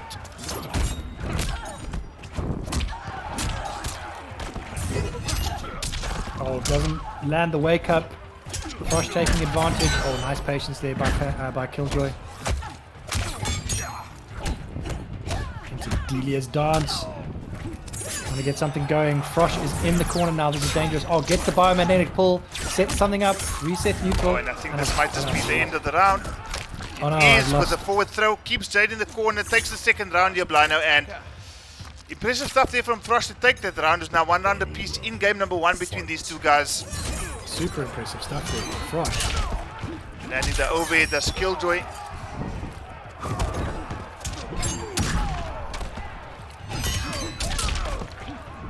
Forward ahead again into the pole vault, but he's in the corner now. Frosh gonna look to do some work here. Needs to get back into this. Bit of a life deficit for Frosh. Oh, just managed to land that final hit, that final frames there in that back to wiggle stick. Wiggle stick. And ooh. Ow! Damn! Well, you think Johnny Cage's nut punch is impressive? We can hit you so hard that your head comes out. But I mean, for her to hit you with that force, that your head stays put, but your brain pops out. Clearly, Jade is used to playing with poles. She knows what she's doing with a pole. That's for certain. At Kano's expense. Job's a job. Blano, if you'll excuse me for a second. No problem. Alright guys, we've got Killjoy going up against Frosh 911, who is sticking to Kano. Killjoy obviously locked into his dangerous looking Jade. Delia's dance causing all sorts of shenanigans for Frosh here. Killjoy 1-0 up against Frosh 911. Match predictions, guys. Killjoy or Frosh? Round 1. Fight. Frosh going for the backward one off the bat there. Killjoy has got his purple shit up. Delia's dance, shenanigans. Keeps himself safe again with Delia's dance. Frosh looking to establish some plus frames. Killjoy ready for it. Biomagnetic pull into a down 2 from Jade. The full screen unblockable overhead down 2.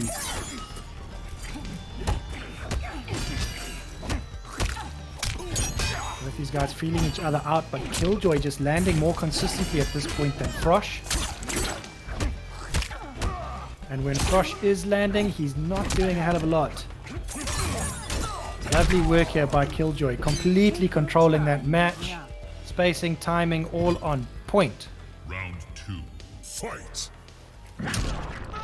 Oh, he gets the crushing blow. That's going to hurt. 287 at the beginning of the round. Gets his purple shit out. That's going to be punished. Killjoy not going to miss an opportunity like that. The failed Kano ball. And in no time at all, Kano, or Frosh is down to 30% life. Got a mountain to climb here. He's looking his second. Oh, lovely flawless block into the down 2. And that is that, guys, in double quick time. Killjoy with the bags. The bag. Killjoy Dude. now up 2-0. I think you were gone for all of 30 seconds, and that was done. Killjoy has come to play, it seems.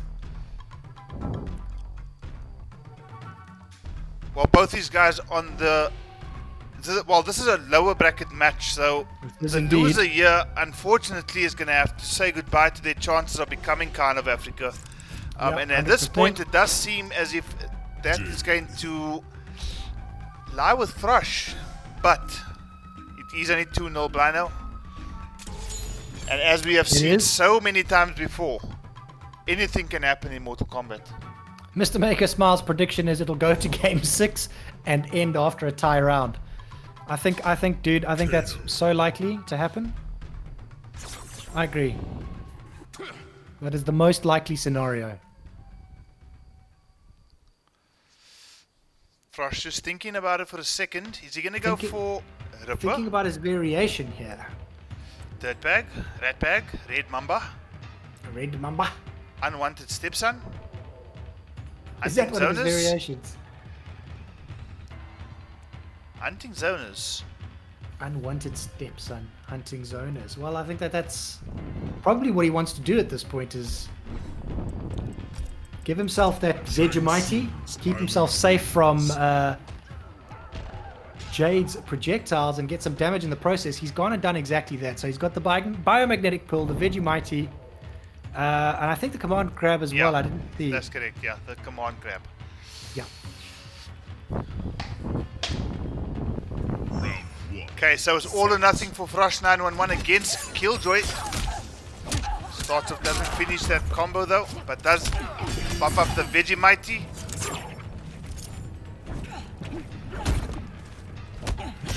Killjoy's going to be very wary now. Just presses on the plus frames, doesn't give no shits. Fiver says you don't.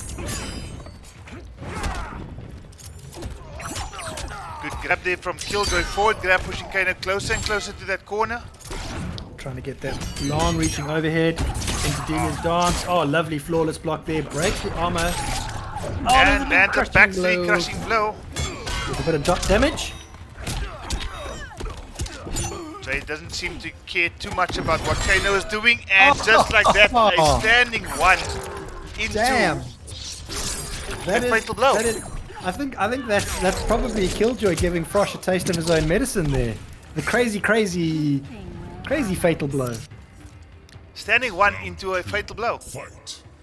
Well, just anything into a fatal blow. Wow, Anything at all. that's actually quite clever. It's the first time I actually see that being used that way, and it's actually quite clever because the second hit of that string there, blind, is in fact a low. Clever. Overhead being, I mean, the fatal blow being an overhead, so definitely caught Frosh out there, and as a result, put himself on a match point here.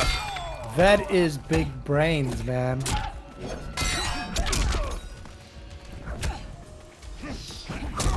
Frosh I hope that here. Jade players in the chat didn't see that.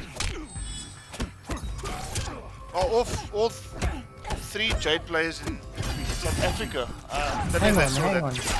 Oh, jeez. I thought for a moment that the biomagnetic pull had no effect because of Jade's purple shot. I didn't actually see that. I think. Killjoy has Frosh on life alert, and the amplified air projectile is going to do everything that And needs that'll to be do done. it, guys.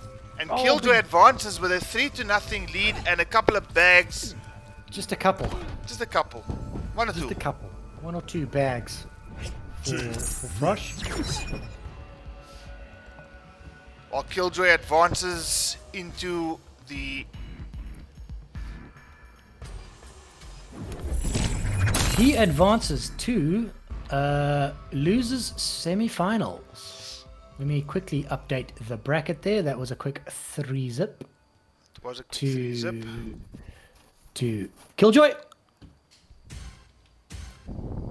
Lovely stuff there by Killjoy, showing that he is far from out of this competition. And guys, that'll take us to the winners final. A hype match. Not just between yet, this guy. Lino. Not just Oh, yet. not just yet. I'm I lying. think we still have one more losers round match to get through. The match between Careless Winner and Panda Bear.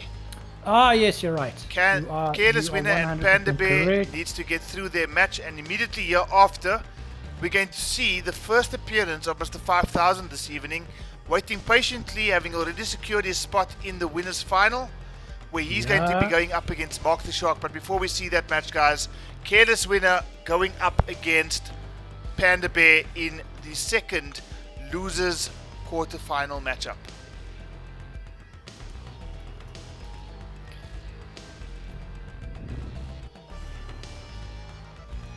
Okay, I have let Careless Winner know in the Discord that he is up, and our friend the Panda Bear in the WhatsApp. Both these players have been invited. So many avenues of communication in the FGC Africa community. Every time Panda has to play, he says, "Oh no." I wonder what that "oh no" means. Oh no, not another victim, or oh no. Yeah, Here we go again. He feels sorry for his victims. Great play there by Killjoy in that previous match there. Unfortunately, we say goodbye to Frosh So Frost is going to have to wait for the next opportunity to be in a Kahn of Africa tournament. But for now, we've already said goodbye to Rising Nachi. We've already said goodnight to Mr. Make a Smile. And we've already said goodnight to Frosh 911. The end of this match, we're going to say goodbye to either Careless Winner or Panda Bear, leaving us with just the top 4. Indeed. I am waiting for Mr. Careless Winner to acknowledge. He's got the invite. In fact, both of them are in the lobby. Oh, nice. Okay, And never we mind. are just then. about to get that match underway. So, Bliner, without further ado, I'm going to share my screen with you. That would be very nice. Very nice indeed. Oh, excuse me, guys.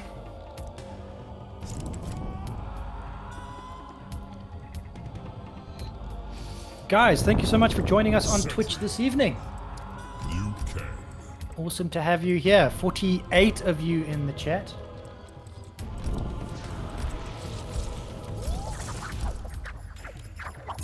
Black Market Alley.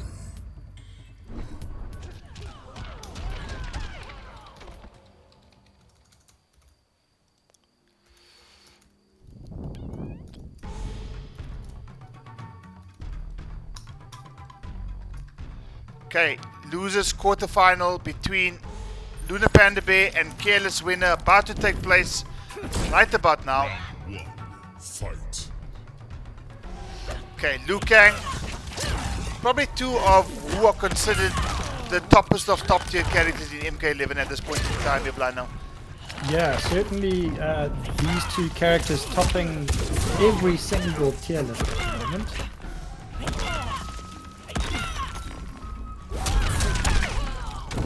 Great start by Panda Bear. You already took about 70% of Careless Winner's life away in about 15 seconds, so Yeah, whoever but Cetrion doesn't do any damage, eh? No, so she does no damage whatsoever. Does no damage whatsoever.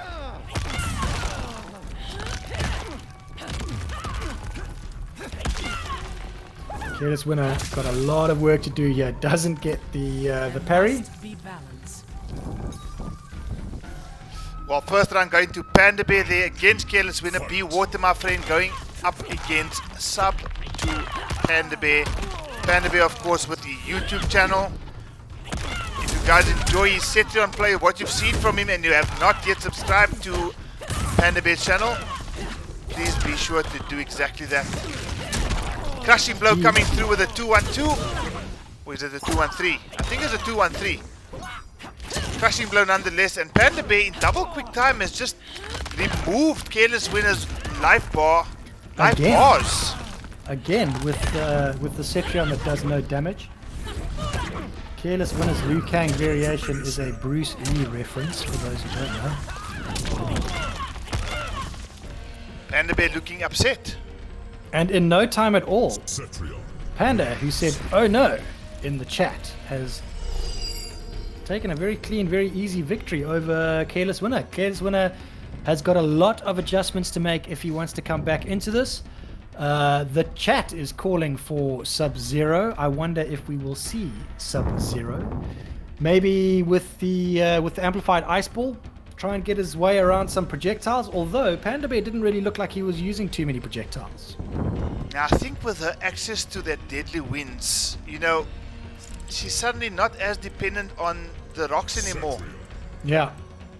Because that deadly winds doesn't behave like any other projectile. You can't, for example, eat it with a amplified ice ball, I don't think. Whereas the rocks really? can. I speak under correction, yeah. but I'm almost sure that wind would go directly through the amplified ice. If somebody can maybe just confirm in chat, I don't want to be talking absolute nonsense through my back hole. Well, it's not. It doesn't matter because he doesn't have that move equipped in his variation as Careless Winner. But I'm still interested to know. So if anybody does know in the chat, let us know because you know we're like commentators and shit, and we should know that. Round 1. Fight. Wrong sub variation. No, Yeah. this is the same variation we saw from Careless Winner over the weekend, Lino, and Yeah. managed to use this variation to get himself out of sticky situations. and end up forcing that LCQ. So might be the wrong variation in terms of what we're talking about, but definitely the right variation in terms of what Careless Winner was looking to get. Yeah, he's a very patient player.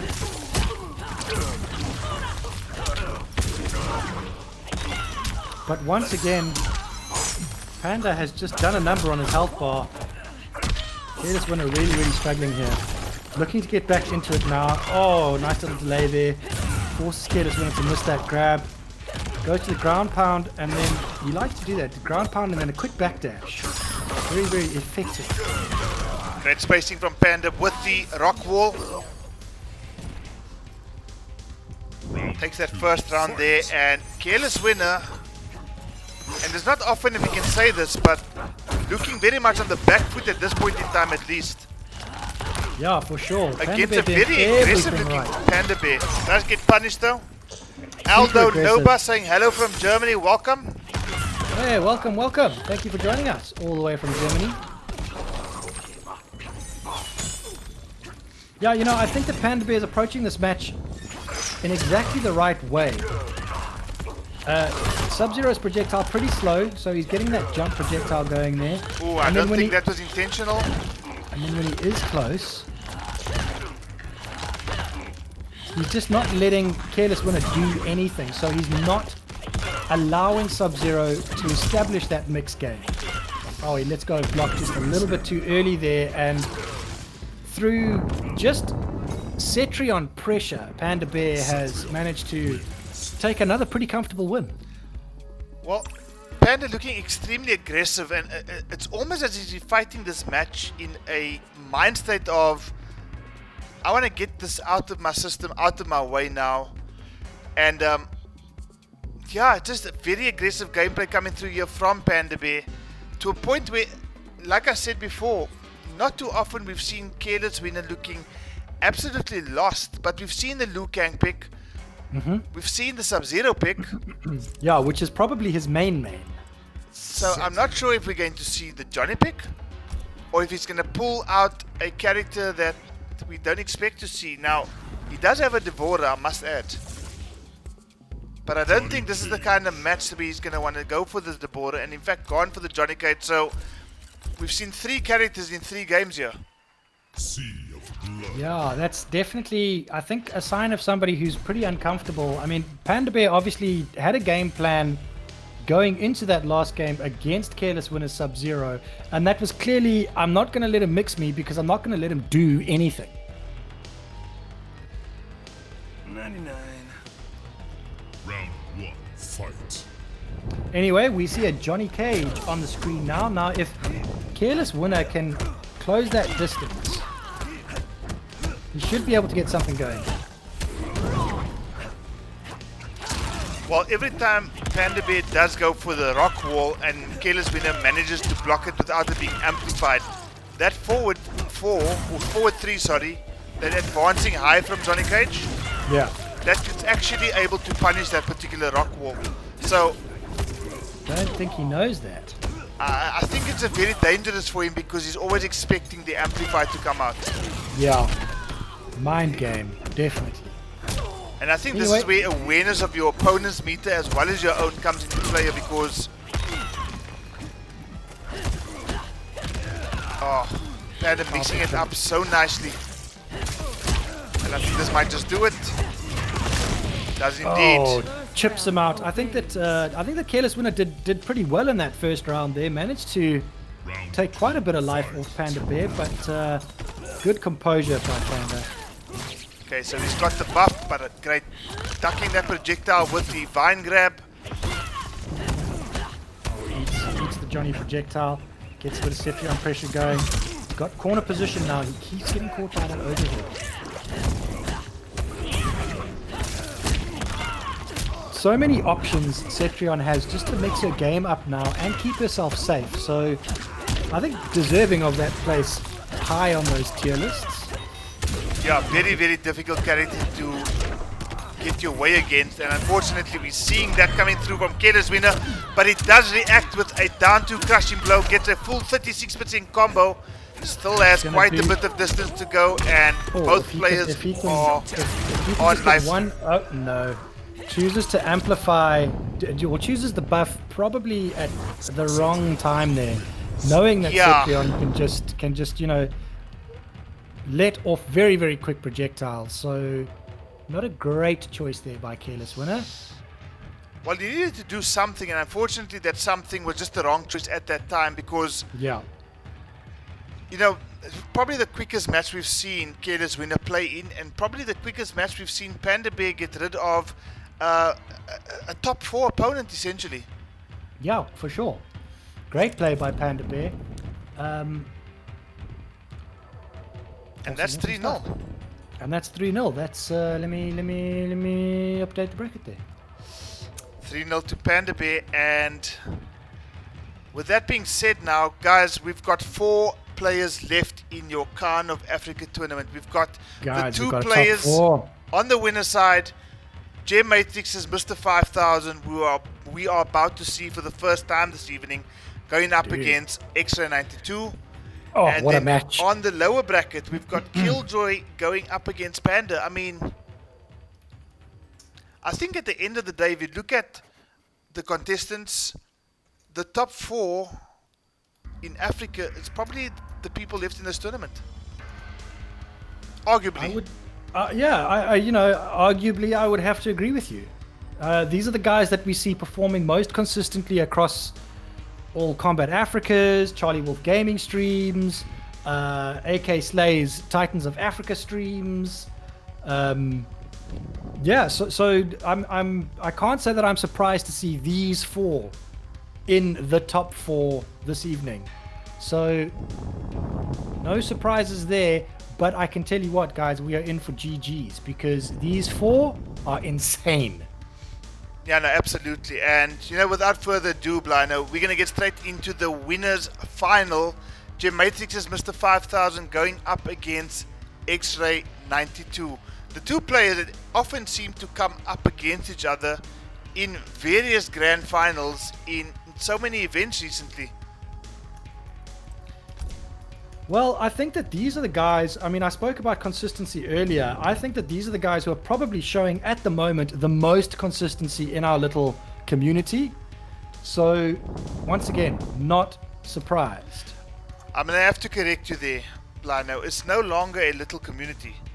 No, you're The right. community Yeah, is okay. growing, and, you know, we're growing in terms of capacity, we're growing in terms of viewership, we're growing in terms of player base, we're growing in terms of format, PC, PS4, and hopefully sooner rather than later the Xbox One as well. Yeah, 100%. And I think over time, Blino, and it's already been in the works, we're probably going to see ourselves growing in terms of games being brought to the community as well. Yep. I think largely... This is the fighting game community after all. It's not the Mortal Kombat only community.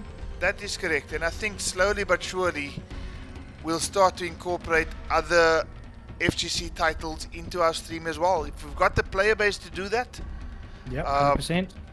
and I think over the next couple of months, Blino, we're probably going to see a couple of more titles either being dropped or at least announced. Yeah. Which is going to be very exciting stuff for the FGC community at large. Well, what I am keen to see and what has been thrown around recently is the talk of a Street Fighter stream. But guys, it's Mortal Kombat March, so that's not happening until later on. March is all about Kahn of Africa, CGL. Those are the 2 big guys that we're going at the moment. But like Mr. Charlie Wolf just said, from April, guys, lots of variety and big things happening in the community, and it's all because of you guys. So once again, 50 guys in the chat now. We've made the half century. Thank you guys so much for being with us.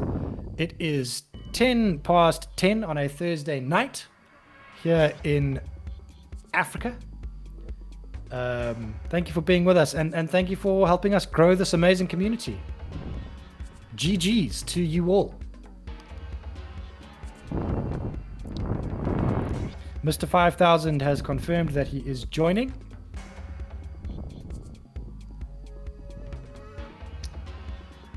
And it is now 10 minutes after 10, guys, which means that in South Africa we have gone back to stage 2 load shedding.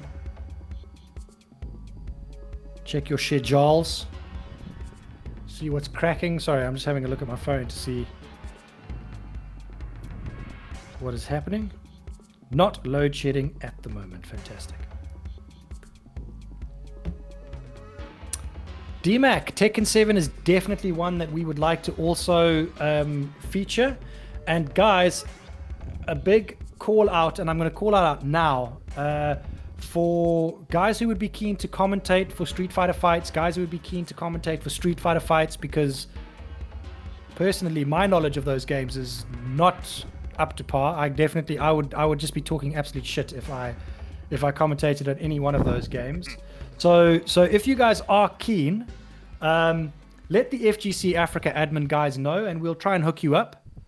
That would be very, very cool to see some more members of the community jumping into the commentary booth, sharing their knowledge, and ultimately making a nice viewing experience for you guys.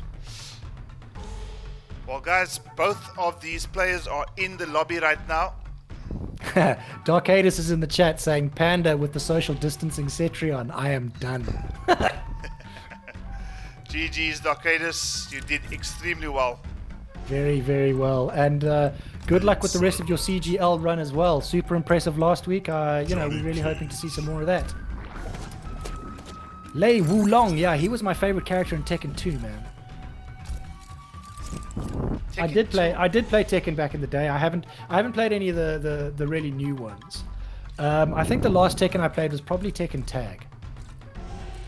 The first one or the second one? The first one. The first one. I spent a lot of time in Tekken 2. I spent a lot of time in Tekken 3.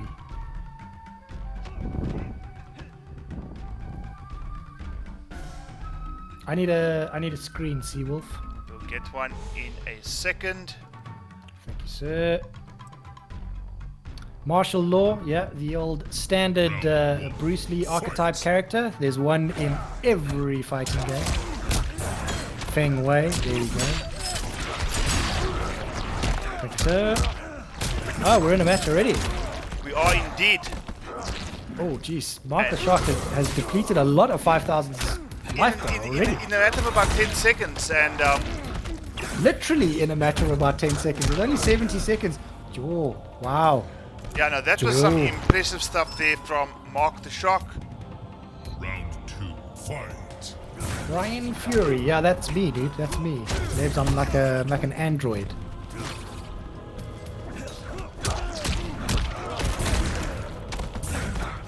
Great spacing here by X-Ray 92, but he's gonna put himself in the corner. Clever roll there by Mr. 5000. Looking to get that corner pressure going now. Oh, nice work there by Mark the Shark. The 1-1-2. Sure, an aggressive Mark the Shark that we're seeing. Just out of range of the shadow slide. Nice throw tech there by Mr. 5000. Oh, he didn't. Oh, geez, there's so much going on in this match, dude. This match is just so quick, and just like that, X-Ray kind of continuing from where he left off in the most recent grand final that these two took part in. Monday Night CGL, and guys, X-Ray with an impressive start to this winners final match against Gem Matrix's Mr. 5000. Jeez, the pace of that match was ridiculous. It was retarded. It was ridiculous. Well, a great start for X-Ray 92 with a 1-0 lead. I'm gonna quickly disagree with you. Not starting where he left off quite, because what we saw in the CGL Grand Final was a bug. There was a cockroach lady on screen. I have no idea what you're talking about. No idea whatsoever. Not your favorite character. I don't know what you're talking about. Oh, fair enough. Oh, we've got a Spawn pick by Mr. 5000. Spawn is the character that Mr. 5000 won CGL Week 1 qualifiers with. And hot diggity damn, this Spawn is dangerous. See lots of down one jailing. Soul forfeit, you're going to get himself a 60% combo. Fight. Guys, if you are on Twitter, I have just released a poll on Twitter. If you can just briefly head over to Twitter, cast your vote, and then get back into the action immediately. Oh, big punish. Head over to Twitter for just 2 seconds. Vote on Jade's poll. I mean, Charlie Wolf's poll.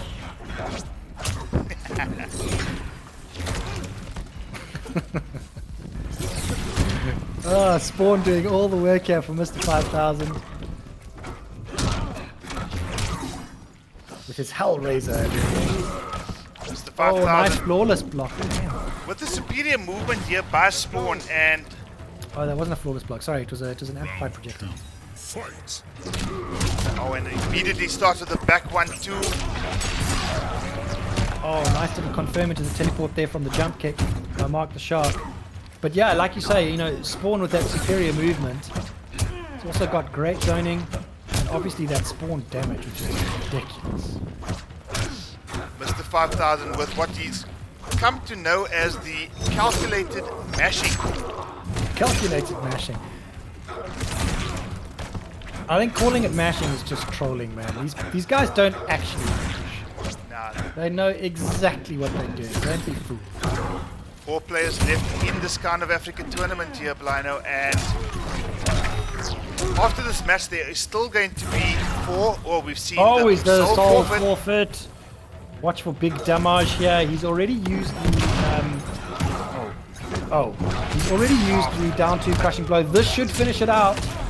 And it does. Now, It does. here's No, my no, question to you. Does he keep the soul forfeit? That's exactly what I was going to ask. I was under the impression that it only lasts for the round in which it's activated, but I could be incorrect. I'm not sure. I think, well, we'll definitely find out. Oh no, gets unsafe there.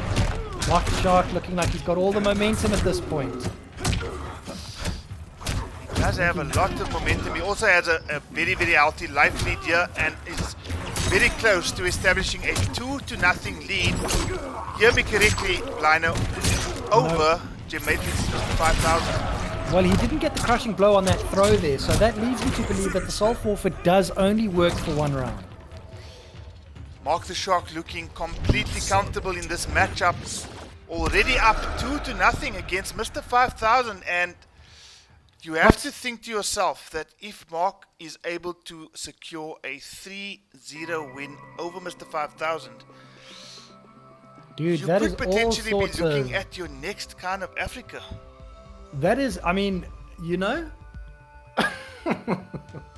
A 3-0 victory over Mr. 5000 will definitely put Mark the Shark in a great position for Kahn of Africa. But not only that, having won CGL Grand Finals over 5000 on Monday, he goes into CGL Week 3 also with a bit of a, you know, a bit of confidence, I would imagine. The Mad Titan, Mr. Lebs himself, has confirmed that the soul forfeit does only work for 1 round. What are we going to see here from Mr. 5000? He's got some thinking to do. He is 2-0 down against Mark the Shark. Guys, predictions in the chat. I want to see it. I want to see it. And get more people to follow us on Twitch so that we can actually have proper voting, because that would be cool. Now, we have seen Robocop in recent weeks. We have indeed. Look, he's taking his time on the character select screen, and he's gone with Scorpion. Okay, we've seen this match before, haven't we? We have indeed. I don't think it went Mr. 5000's way, if I remember correctly. I don't think it did. But we know 5000 plays Scorpion. He's obviously trusted in this character because Fight. he's put it all on the line here, essentially. And Mark starts off with the back 2. Yeah, true. I mean, if he does win this match, he's locked into Scorpion for the rest of the set. A spot in the grand finals available to the winner of this particular match. Are we going to see the optimal? Going to get an optimal. Oh, he gets the breakaway. Does Mr. 5000. That's going to be a big punish. This could be the optimal. And it is. Oh. Oh, 40% one bar. Mark the Shark. I need to master that. Mark the Shark. That's just too damn cool. Welcome, sir. Haven't seen you in the chat yet.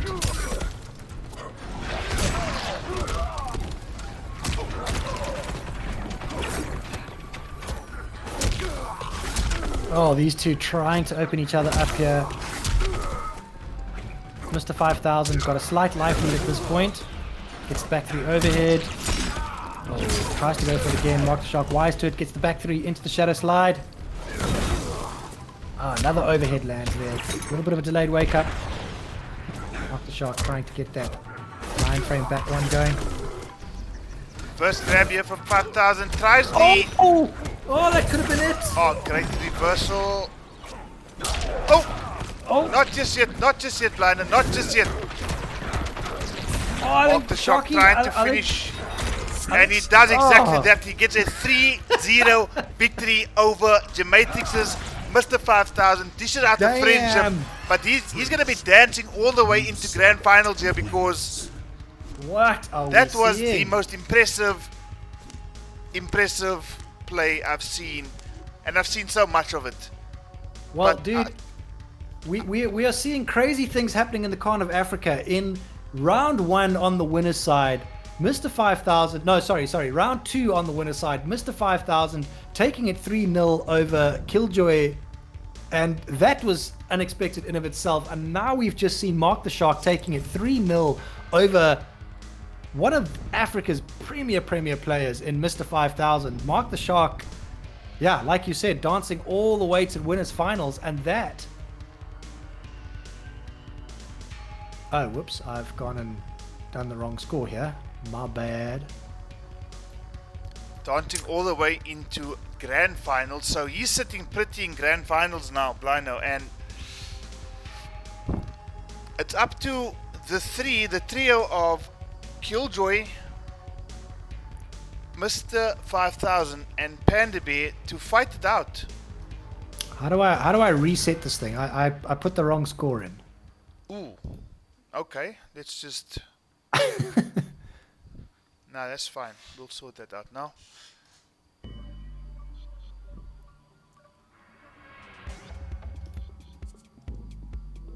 Maybe I can ask the Shelzable. Oh, there we go. No, I'm doing it. Don't stress. Got it? Yeah, situation under control. There you go. Corrected the bracket. Okay, so our next match up on stream, Panda Bear versus Killjoy. Oof, winner of that match. Humdinger. Winner of that match goes on to face Mr. 5000 in losers final. Winner of that match goes on to face Shocky. Mark the Shark X-Ray 92 in grand finals, guys.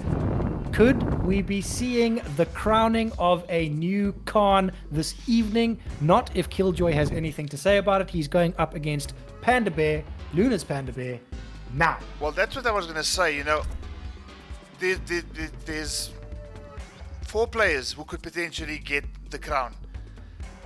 And unfortunately, you can't confirm that it's going to be somebody new while the current Kahn is still in the mix.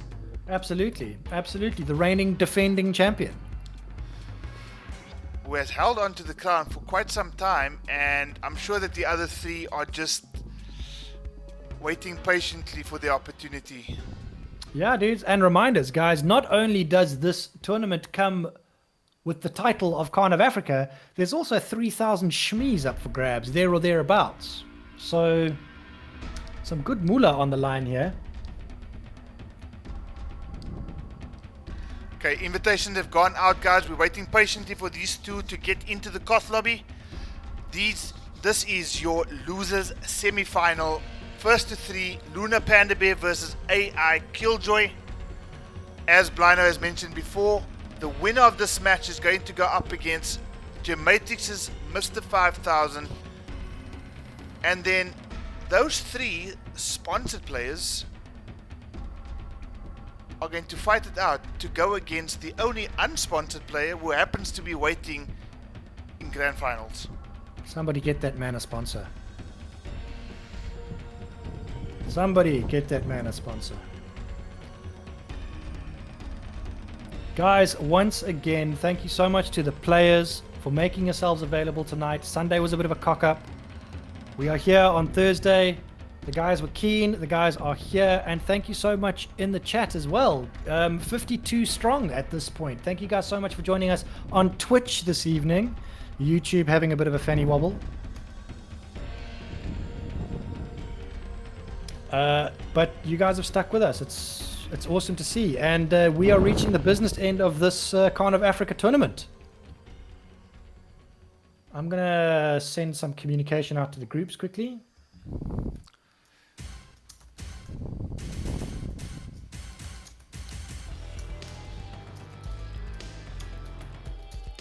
Okay, Panda Bear already in the Koth lobby. We're just waiting on Killjoy to join him. At which point we will have our losers semi-finals about to take place. Zeng saying it quite correctly there. The winner of this match is guaranteed a place in the money. Ah, good point, Mr. Zeng. Yeah, guys, there you have it. The winner of this very match gets a share of that 3,000 shmees that is up for grabs this evening. Thank you to our main sponsor, Yengwe Yengwe. A couple of guys from the Match Arena as well, RDW, Sean Ravenhill, and of course to the 3 mystery sponsors from Charlie Wolf Gaming and the FGC Africa admin team who have all contributed to the pot this evening. Thank you very much to all of you. Taking that to a total of 3,000 Rand. Guys, if you do want to contribute, please hit exclamation point donate. Head over to our Match Arena page. The winner of this match is going to receive at least 600 want. At least. Yep. At least 600 Rand to the winner of this match. But guys, there are still, well, I mean, we've got 4 guys still in this competition. So there's still plenty of time to donate if you would like to. As Mr. Seawolf has just said, hit exclamation mark donate in the chat and you will be served with the link if you would like to donate via Match Arena. I think you can do it via card or PayPal. So do it. Do it. Do it. Do it. We're just waiting on Killjoy to enter the Koth lobby, guys. Any communication in the chat, in the Discord as to the whereabouts of Killjoy? No need to worry, he's in the Koth. We are about to get the match underway. I will share my screen with you shortly before you ask me to do exactly that. Please could you share your screen with me? Shut up. Yeah. Thank you, sir. Guys, we are here. Jade.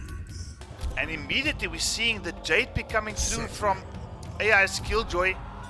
We're seeing, as expected, the Cetrion pick coming from. Well, I think that most people would agree that Jade is a pretty good pick for Cetrion. She's a fantastic pick for Cetrion, and it's really about whether you can make Jade work for you. And I think we've seen enough evidence coming through from Killjoy to suggest that he definitely knows how to make Jade work the pole. So, Round 1. Fight. Guys, you don't have any Jade polls on Twitter at the moment, do you? no. No Jade polls on Twitter. Okay. Panda looking to get some damage going here. Cetrion pressure. Don't expect to see Panda playing that Cetrion zoning game. Doesn't really work against Jade. No, she's able to cancel out so many of Cetrion's options with the purple haze, yeah. Purple haze. Smoking poles, purple haze. Character's just dirty. Great mix up there. But Panda amplifies the rock wall rather to take the first round here. Round 2. Fight. You know, out of our voters on our Twitter poll, Lino, Yeah. Killjoy has got a total of 0%. What? 0%, 25% going to Gems Mr. 5000, 13% going in favor of Luna Panda Bear, and a whopping 63% of the votes saying that X-Ray 92 is going to be crowned the Kahn of Africa. That is a bold call. Guys, we have still got monsters in this tournament. 2 of them fighting right now. Oh, great crushing blow there from Cetrion. Forces the breakaway. Gets the armor break, but immediately Killjoy answers with the down to blow. The, 1 round apiece. full screen overhead unblockable Jade down 2. 1 round apiece for these guys now. Killjoy gets himself in there. Using Delia's dance to great effect here. Oh, mixing it up so nicely now. Oh, nice work. Panda. Not a string I'm used to seeing. Great matchup. Not is there. Choosing to jump away from that pole vault. Nice conversion there. Did he interrupt the purple shot? Looks like he did. Oh, and the Punani bash. Hole into the Punani and out with Cetrion's brain. Ouch. That was ouch. That was very ouch. Uh-oh. Are we seeing some connection issues here? No, not at all. Not at all. Not at all. Good. Oh, whoa. That was a brutality. Oh yeah, 10 for the brutal. Get your 10. I think I might have chosen 0 there. I think a 10 might have actually come from Panda Bear. Oh. Moses B, no space between exclamation point and bracket if you want to see that. Jade. Cetrion. 1-0 in favor of Killjoy Panda Bear. Maybe just thinking about this. I think we know he's going to take Cetrion. Black Dragon Fight Club. Yeah, I'm going to stick with Cetrion despite Killjoy taking the Jade pick, who we all know, as we've just said, is an effective counter pick for Cetrion.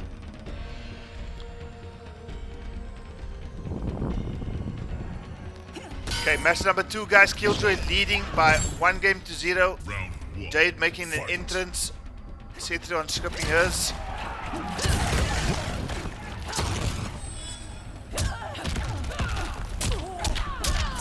Punish there from Killjoy. Overhead into the low with the Delia's dance. Plus frames.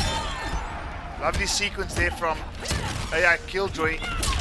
Getting Cetrion into the corner. Misses the conversion though, but has an escape spell there. So the next forward throw, Blino, is going to be a crushing blow.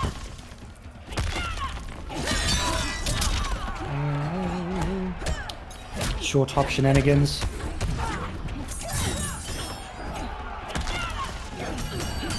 Cetrion stuck in that corner there is Killjoy. Cetrion trying to work her way out, but the patience being applied here by Killjoy is unbelievable right now. Oh, lovely play by the current Kahn of Africa, guys. Let's not forget that.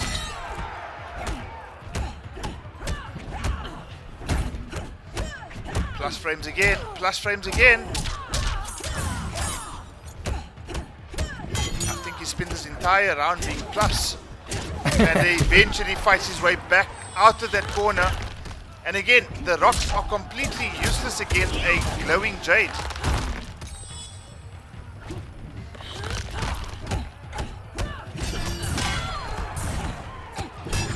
Down 1 into Delia's dance. Oh, and that's the crushing blow that he was looking for, and that did a very little damage. Do it.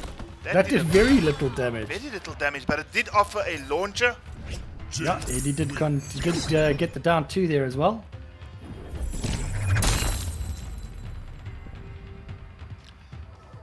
(2-0) in favor of AI's Killjoy right now, and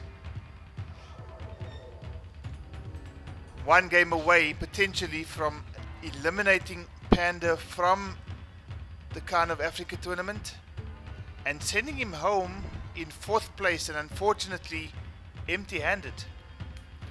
Empty-handed, unfortunately, like you say. Guys, the winner of this match securing themselves at least 600 South African rand. Will it be Killjoy? Will it be Panda? According to Twitter, it's not going to be Killjoy. Well, let me just give you an update on what the Twitter poll is saying at this point in time, Lino. It's saying 10% in favor of Panda, 20% in favor of Mr. 5000, 70% in favor of Extra 92, and still 0% in favor of Killjoy. Still, the disrespect being shown to the current Kahn of Africa. Maybe everybody wants to see a new Kahn, man. Well, it is a title that he's been holding on to for quite some time now, and yeah, I think he's what? He's been Kahn of Africa for the better part of a year, or maybe just over. Yeah, very close to that. Just about. Yeah. Panda Bear looking to get himself established in this match. Killjoy looking good though. Gets the purple shit up. Oh, it didn't last very long. Killjoy getting the back 3-4-3, establishing plus frames, and Panda is unfortunately going to find himself being chipped out and is facing a match point against Killjoy. Round 2. Fight. Killjoy looking to eliminate Panda and get himself number 1 into the money, but number 2 keeping his hopes alive to retain the crown of the Kahn of Africa.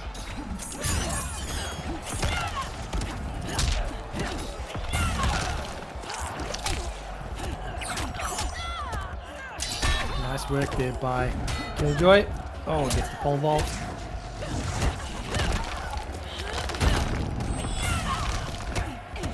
Purple shit, avoiding projectiles. And they're trying to establish good space here.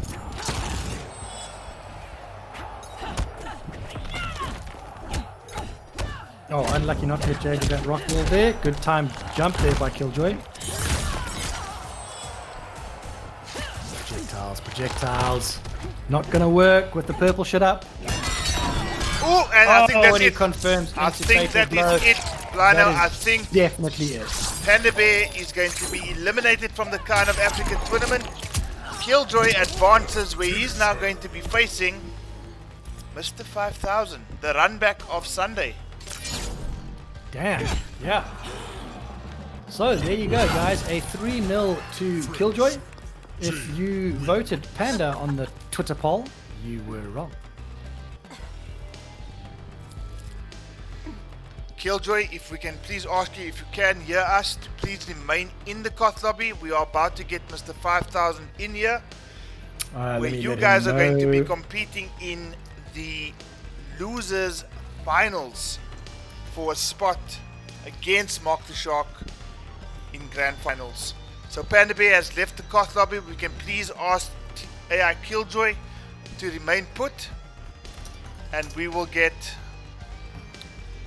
Mr. 5000 in here shortly.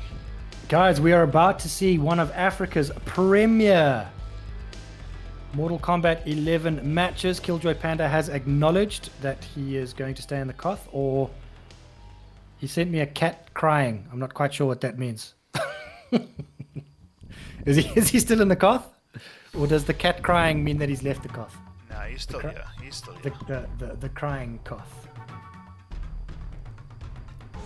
Well, guys, what we are about to see is, like I said, probably one of the best matches you can see in Africa when it comes to Mortal Kombat 11. This is the losers final against Killjoy and Mr. 5000.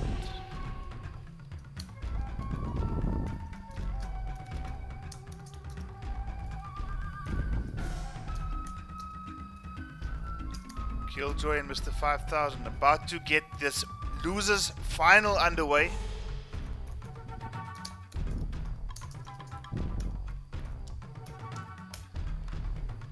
So now this is it, Blino. This is it. This is going to determine whether or not Killjoy is going to be sent packing, or whether he's going to be doing something that he's been unable to do rather for the last few attempts at least, and that is get a first to 3 victory over Mr. 5000. Look, dude, I don't believe it's beyond the realms of possibility by any stretch of the imagination. So, I think that given the play that we just saw from Killjoy against Panda, he's going to go into this match confident, at least. 5000 obviously just coming off a loss against Mark the Shark, being sent to losers bracket. So, I mean, if there's a time to do it, it's now. This is the reigning, defending, deserving Kahn of Africa currently. So, I certainly would not write Killjoy off by any stretch of the imagination. But like we've said many, many times in the recent past, Mr. 5000 just showing such consistency at the moment. So, yeah, I mean, what more? I mean, how many times can I say it? This is probably one of the best matches you're going to see in Mortal Kombat 11 in Africa. So, yeah, strap in. It's going to be bumpy ride. And we as FGC Africa streamers, we've been fortunate enough to see this match so many times in the past. Yeah, lucky enough, certainly. Well, guys, enough talking. Both these guys are here. AI is Killjoy, Gematrix is Mr. 5000. Losers finals. Guys, we started off with 45 competitors. We are down to 3. 3 from 45, guys. This has been a long road. Many Combat Africas were fought through 30 odd volumes. We had a last chance qualifier last Saturday, which saw 40 odd players in it. We took the top 4 from that, and it all led to this, the Kahn of Africa top 8 grand finals. And now we see Shiva going up against Jade. There are just 3 players left, and yes, a Shiva versus a Jade. Shiva versus Jade, 5,000 frames per second. Big shout out goes out to Luna's Panda Bear for achieving 4th place in a tournament that was so stacked, Blino. Dude, like you said, I mean, there were over 40 players who registered for this little tournament of ours, this not so little tournament of ours. So 4th place, nothing to sniff at. Unfortunately, just misses out on the money. But he'll be back. Oh, doesn't get the parry there, gets thrown for his trouble. Stomp, stomp, stomp, stomp, stomp. Oh, down 2 into the down 1 into the nitro kick. Killjoy applying some pressure of his own here, has Shiva stuck in the corner. Oh, making good use Gives of up the corner wiggle position. stick.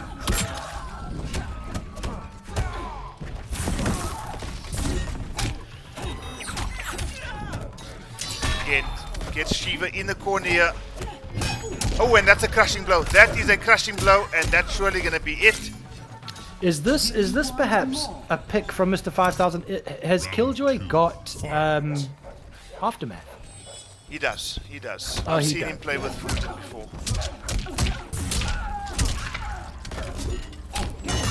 Oh yes, of course. He's destroyed me. Well, down 2, crushing blow there from Mr. 5000. Oh, sorry, from Killjoy rather. Misses the amplified projectile, but does lovely manage work there to a. avoid the stomp. I don't think I've ever seen 5000 play Shiva. Look, I'm not surprised he plays Shiva, but I've never seen him play Shiva. I've actually seen him play Shiva against Parasarama in a Combat Africa in that. exhibition. Yeah. But that's all fun and games. This is for real.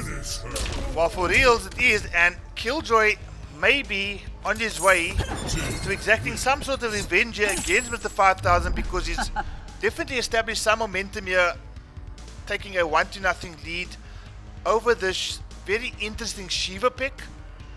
An interesting Shiva pick indeed. But Killjoy looking fairly comfortable there. 5000 was not able to use the stomp gleefully at all. Avoided many times by Killjoy. So, interesting stuff here. Keen to see which way this one swings. Jade. Scorpion. Well, 5000's gone straight to Scorpion this time. Now, I believe that he had some success over Killjoy with this very character, if I'm not mistaken, in recent streams, Blino. So I think that we've seen him be successful with Scorpion and Johnny. oh yes, you're right. And there's been so many characters that Mr. 5000 has leaned on. But you know, Killjoy with a 1-0 lead here, obviously approaching this very seriously. He wants to retain his crown, don't get me wrong here, Lino. Oh yeah. Oh, and a great crushing blow coming through there. 287 damage. You know, I think that a win here for Killjoy will do a lot in sort of re-establishing his reputation, because as you say, he has gone down to 5000 pretty consistently over the last few big streams. Be punished, and it is. So he's definitely going to look to, as I said, re-establish his reputation. This is the Kahn of Africa that we're seeing, guys. And he's making quick work of 5000 Scorpion, that's for sure. Now he's making wonderful work of 5000 Scorpion, especially... Ooh, Jade, relax there, girl. Relax. Jeez. Hey, bro, it's a family show. No, it's not. It's Mortal Kombat. It's not a family show. Oh, he lets go of the block button. That could have been an opportunity for a great punish, but there comes one right now. Drops the combo. Oh, he drops the combo. 5000 had no bar to break away there. Could have cashed in for a lot more. Killjoy really playing carefully here in this match, but 5000 trying to exert some of that 5000 pressure on Killjoy. Oh, big punish. Not a big punish, but a punish nonetheless. Has got 5000 in the corner here. So 5000 actually, I didn't realize this, but it's actually just gone for the traditional variation too, the jaded variation. Oh, Killjoy. Yeah. Both of them Killjoy. playing. Both of them playing traditional tournament variations, yeah. Yeah. While Killjoy about 36 life points away from establishing a 2-0 lead, and also eliminating 5000, or getting that much closer rather, to eliminating 5000, but don't speak too quickly, this is 5000. Oh, there you go. And there you go. Guys, these guys are both in the money, by the way. Both in the money this evening. But who is going to get himself a guaranteed second place? Well, Killjoy looked to have been in control of that particular match, but 5000 managed to turn it around. Yeah, he did, and that's the thing. I mean, you can never write any of these guys off. Life lead be damned. Killjoy just really playing carefully and patiently. 3 down, 1 from Mr. 5000. That's a crushing blow. Ouchies.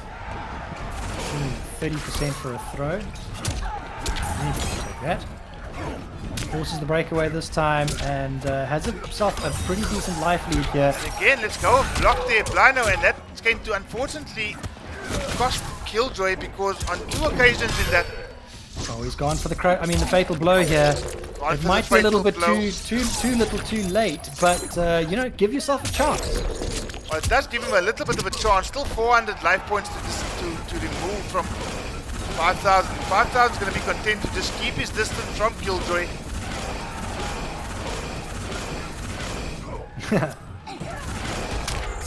Oh, he tries to use the interactable. It doesn't work, and 5000 closes out game 2, bringing us to a 1-1 scenario. 1-1 scenario, indeed. Killjoy is going to have to just take a breather here, because he was so close to getting a 2-0 lead over 5000, but with that fatal blow coming into play in round number 2 from Mr. 5000, basically swung the momentum of the entire match in 5000's favor, and instead of 2-0, it's now 1 game apiece, Blino.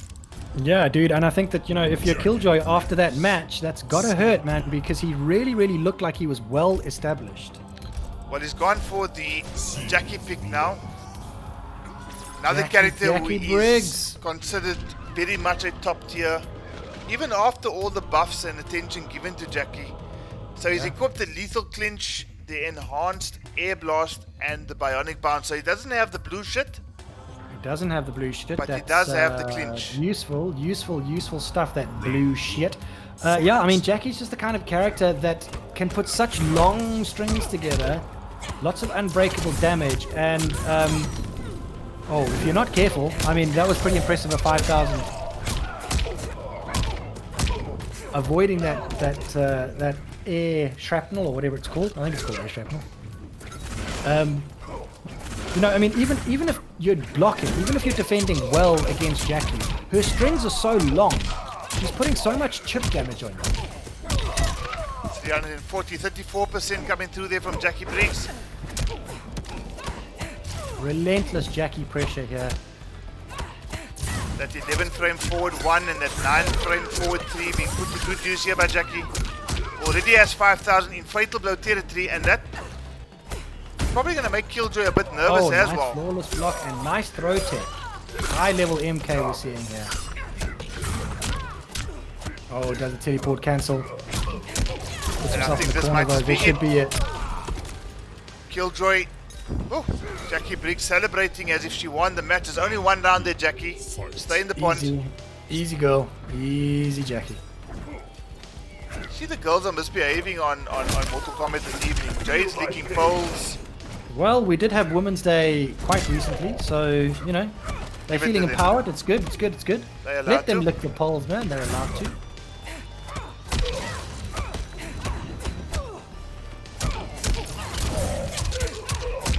Oh, Killjoy relentless, doing some, relentless. making decent headway into this match here.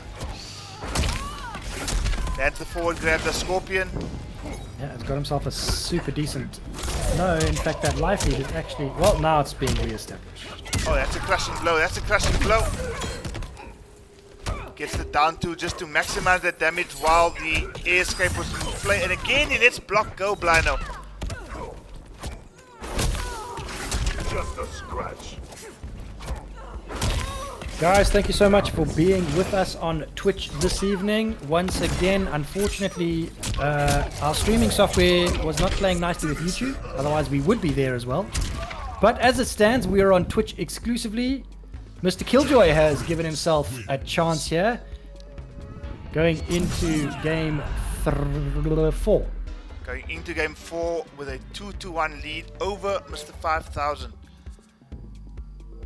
There we go. There's the celebration that Jackie can rightfully display.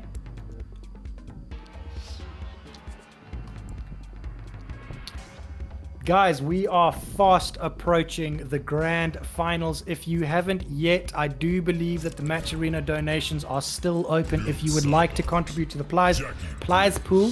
The prize pool. Sorry guys, it's 11 o'clock on a Thursday. If you'd like to contribute to the prize pool, guys, head over to the Match Arena. Hit !donate in the chat. That link will come up if you would like to contribute. That would be awesome. And if you do, tell us and I'll say your name on stream. I'll tell the world what a legend you are.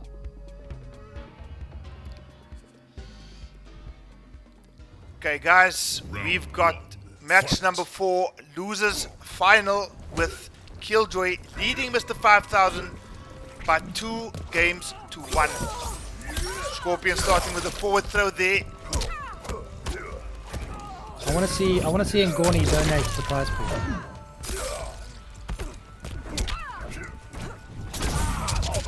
Okay, great timing on that air shrapnel blast there by Killjoy, getting a decent 26% damage. And again, Jackie gets put into the corner, swaps positions with Scorpion. Not going to mean too much to Scorpion, I don't think. Puts him in the corner. Good work there by Killjoy. 5,000 forces the breakaway. Flawless blocks just coming in at will from both these players. Opens him up eventually. Oh, he's put him into fatal blow territory here. Oh, he needs to confirm into it, and he does, and he does, and he That's does. it. Killjoy now on match point against Mr. 5000. Will put his faith in the Scorpion pick here, and if Killjoy does manage to pull this off, he's going to go into grand finals, although from the loser side of the bracket, feeling extremely confident in his own ability. But it's not over yet, guys. It is not over yet. What's happening? Oh, I think it was just a a screen buffer on my end. I thought we might have had a disconnect there. No, definitely not.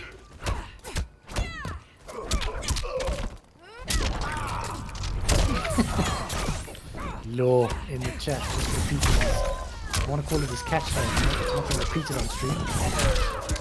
Okay, Oh, Mr. big 5000 damage, going to yeah. cash out here on a crushing blow. 300 damage plus some dot damage. But Killjoy, I think Killjoy might just finish it off here. Yes, he gets the crushing blow. That's going to launch. Oh Not no, just he yet. drops it. Is this going to be a heartbreak for Killjoy? Is this going to be a heartbreak? Like I No. said, he gets a lot of chip. A lot of Killjoy chip does. And the big Teabags bang. the living shit out of Mr. 5000. And Mr. 5000 goes home Yeah, that's with a it, third place finish. dude. If you are Killjoy right now, that has got to feel so damn good.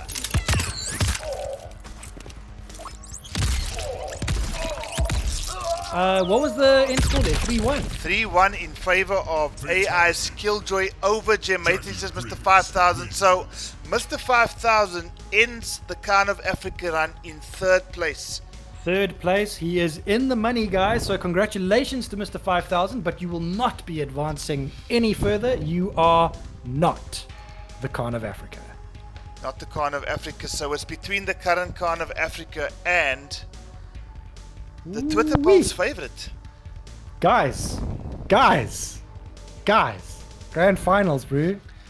Grand Mark finals. And the before Shark we versus get Killjoy. Mark in here, Blino, Killjoy has played 2 consecutive games. He's overcome Luna Panda Bear.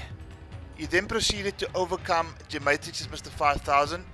We are going to be taking a 5-minute break, guys. 5-minute break to communicate with everybody that grand finals of the Kahn of Africa tournament is about to take place. So X-Ray 92, your invitation will come in roughly 6 minutes. We're going to be taking a small break. Small, you see. A small See it break. happen, bro. A small. And when we just get a- back, we are going to be having the grand finals between X-Ray 92 on the winner side going up against AI's Killjoy on the loser side. First to 3, guys. Killjoy needs to win 2 first to 3 sets against X-Ray 92. X-Ray 92 simply needs to win 1 to be crowned the new Kahn of Africa. Guys, Mr. we'll be Seawolf, back. we have got 60 people on Twitch watching this. All 60 of you guys, send the message out. We are about to go into grand finals of Kahn of Africa in 5 minutes. Guys, 5-minute break, and we'll be back.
Okay, guys, we are back.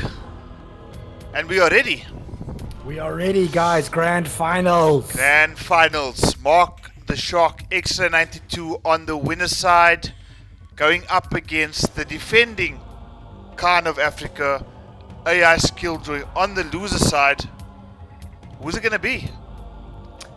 Dude, your guess is as good as mine at this point. Killjoy looking super strong against 5,000 in the losers finals there. Mark the Shark showing consistency throughout the whole month of March and just looking really, really strong. Getting himself a victory over 5,000 as well to get himself into grand finals. So, dude, this one is going to be a doozy. It is indeed. And before we get into the match itself, let me just share with the group exactly what they are fighting for. Guys, for all of you in the chat, 58 of you right now, please witness for the final time this evening, Witness me. the Kahn of Africa intro video.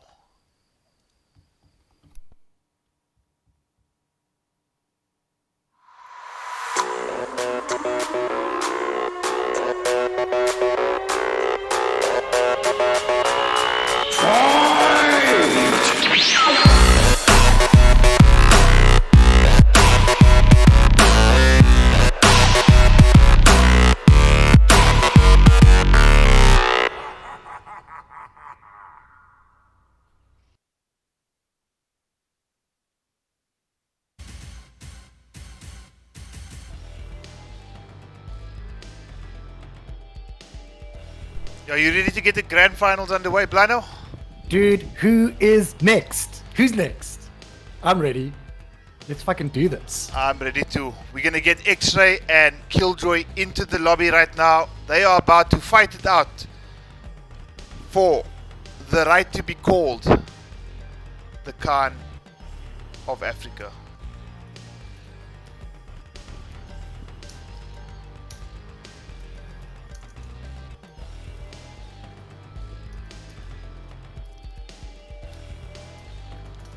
All right, here we go, guys. Grand finals, Kahn of Africa. Guys, this has been months in the planning, and we are down to one more match, guys. There's 3,000 odd rand in the pot. The winner of this match will take home 50% of that, guys. So not only is it the Kahn of Africa title on the line, there's a lot of money in it as well. So high stakes, guys. It doesn't get any better than this. Yeah, and just big thank you goes to number one, Yengwe 100%, for 100%. initially sponsoring 1,000 kwacha, equivalent to about 700 rand. We had the Match Arena donations, RDW17 and Sean Ravenhill contributing to the pot as well. We've had the FGC Africa admin team contributing to the pot, as well as 3 anonymous contributors or donations associated with Charlie Wolf Gaming, who came to the party with 1,000 rand of their own to make the pot equivalent to, like you said, in the region of about 3,000 rand. Winner of this match gets 50%, 1,500 rand in their pocket. Second place getting 900 rand, and already confirmed Mr. 5,000 earning 600 rand in the process. So, Well, they can all renew their PS Plus subscriptions so that they can keep playing Mortal Kombat. Earn some more money. Guys, like I said, this has been months in planning, and we are finally down to a grand final between, poetically, the current, reigning, defending Kahn of Africa, AI's Killjoy, going up against a very, very scary shark. very scary shark indeed. And the time for talking is over, guys. Both of these guys are here. Both of these guys are ready. Both of these guys want to be crowned the Kahn of Africa, but there can be only one. There can be only one. I am immortal. Who is going to be immortal tonight? Guys, And it's we just so are- fun. It's funny to mention that because the game that we're playing actually features Christopher Lambert. Yeah, exactly. Duncan MacLeod from the clan MacLeod. No, not Duncan MacLeod. Which one's he? Yeah, no. Connor MacLeod. Connor MacLeod. Oh gosh. Or is he Duncan? I know there's Duncan and there's Connor. I think He's there's one of Duncan. them. I think he's Duncan. Duncan. It's Connor from the series. I think you might be onto something there. Well, anyways. Enough of Duncan Islander. and Connor and the clan MacLeod. We've got X-Ray, Killjoy, and the Mortal Kombat clan in chat, about to witness the crowning of the Kahn of Africa 2021. Killjoy sticking with that Jackie pick that got him here in the first place. Mark the Shark with Old Faithful Schnoobles. Sweat versus Training Day. Killjoy getting himself established quite quickly here. A lot of pressure. Mark the Shark not getting a chance to get himself into this match. He's in the corner again. Jackie, she can just like switch sides at will, it seems. Well, I think at this level of the game, Blino, I'm not sure these guys are going to be too concerned about which character they're facing, whether it be a top tier, whether it be a bottom tier, because these players can make any character work. 100%. As we've seen Mark do with Noob Saibot, Baraka, and Devora so many times. But Killjoy has taken that first round. Remember, guys, Killjoy has to take Mark the Shark down in 2 first to 3 sets. With Mark in the winner's side, he only needs to take 1 first to 3 set to be crowned the new Kahn of Africa. Guys, tell us in the chat, are we going to see a new Kahn? Or is the reigning defending Kahn going to retain his title? I want to know you guys. Killjoy's got himself back into this match. He was looking at quite a big life deficit at one point. Oh, that should be punished. It's not. Mark does manage to land the back grab, get Jackie into the corner. Be dangerous for Jackie now if he can convert here. That should be it. Should be able to close this out now. Lovely work. 33% combo to close out that particular round. 100 piece here between these two guys. Ooh, scouts the grab attempt. Down to crushing blow. And this is going to do some decent damage. Oh, big damage. Big damage. 355. Oh, nice little work there with the air shrapnel. Oh, he's going to get the crushing blow off that as well. Oh, Mark the Shark is in all sorts of trouble here. Oh, and there's another crushing blow, and that's going to do it. Oh, damn. That is going to do it, and the current Kahn of Africa, rather. Saying, bitches, I am the Kahn. And you know, the fact that we're seeing, I think the fact that we're seeing the Kahn of Africa here in grand finals again, defending his title, coming from the loser side of the bracket, overcoming Mr. 5000, who took him out 3-0 in the winner's side on Sunday, Blino. Yep. That happened. He has to have shown a fair amount of testicular fortitude to turn that match around. 100%. Lots of testicular fortitude being shown there. Awesome stuff by AI's Killjoy. That is definitely making a statement in game 1 of this grand finals. But a reminder, he does have to win 2 first 3 sets. Mark the Shark only having to win 1. X-Ray. And I think while we are waiting for the character select screen to pass, let's just indicate in the name bars who is on the winner's side. Who is on the winner and on the loser side. Killjoy leading Mark the Shark by 1-0. Legendary League winner in chat. Welcome. It's the first time I see you this evening. Yeah, welcome to the chat, Mr. Zaza. Atrocity as well. First time I've seen you in the chat as well. Thank you for joining us this evening.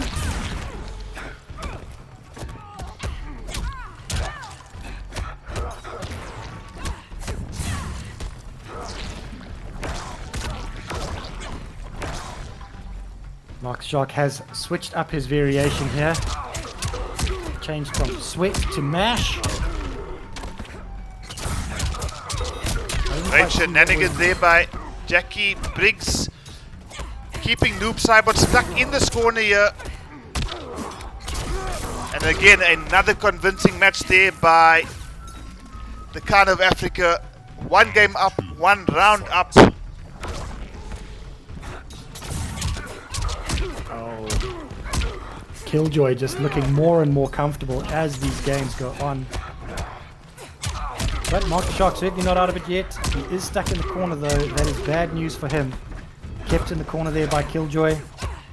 That little down 1 poke, establishing more Jackie pressure. He's going to bounce up, put himself... Oh! Nice work there by Mark the Shark to keep Jackie on that side. That's going to be a crushing blow. Ouchies. Immediate breakaway, but unfortunately for Mark the Shark, Killjoy just absolutely relentless. Gets the grease kicks brutality and earns himself 10 respect in the process. 2-0 up to Killjoy. Oh, damn. Ouch. Ouch. If you are Mark the Shark, that has gotta hurt. Solomon saying Killjoy is not playing around. No, dude, he is not playing around at all. Killjoy, according to Twitter, only on 13% favorite to take the Kahn of Africa title and defend his title. Mark the Shark, clear favorite. Well, landslide victory. A landslide victory for Mark the Shark, but 63%. Killjoy definitely making a case for his Kahnness this evening. 2 games up already on Mark the Shark in this grand finals from the losers side.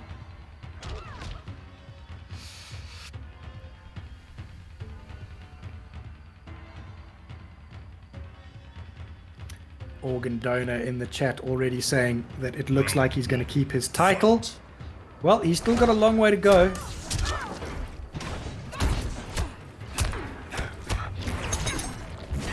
Just to win 4 more games in total to retain his title. Mark the Shark looking to get himself re-established in this first set. Doesn't want it to go to a second set. Oh, nice work there. Back to his sweat variation. Well, the movement of Killjoy here is, I think, it's making the difference here between, you know, being a close match and being a fairly convincing match, because Killjoy's movement in this match, he just seems to know exactly where he needs to be, how far he needs to be, but Mark the Shark fighting back here. Yeah, gets himself a lot of noob damage. Noob doesn't have to hit you many times. That's the advantage of playing with Noob. Oh no, he's going to confirm it to Fatal Blow. This should do it. That is definitely going to do it, Lino. And we're going to see a couple of shotgun, machine guns, whatever guns, and the boot to the face. And Killjoy finds himself on match point, or on reset point rather, should I say. Reset point. Yeah, he's on reset point. It always seems to go this way, Seawolf. Every time we have a grand final, the damn bracket gets reset. It hasn't happened yet. Looks like it might, though.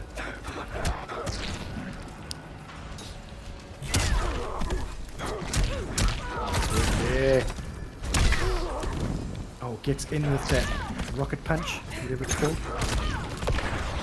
Nice downfall into the slide. Good patience being shown here by Mark the Shark. Slowly working his way back into this, but Killjoy now forces the breakaway on Mark the Shark. Doesn't get hit by the overhead. Doesn't land the last hit, but manages to get the slide. Oh, both these guys just footsies. I think that's going to do it as well. That's going to do it as well. That is definitely going to do it. Oh, these guys requiring the fatal blows just to close out the round. So both these guys have lost their fatal blow resource going into the last round of this game. Interesting stuff happening here.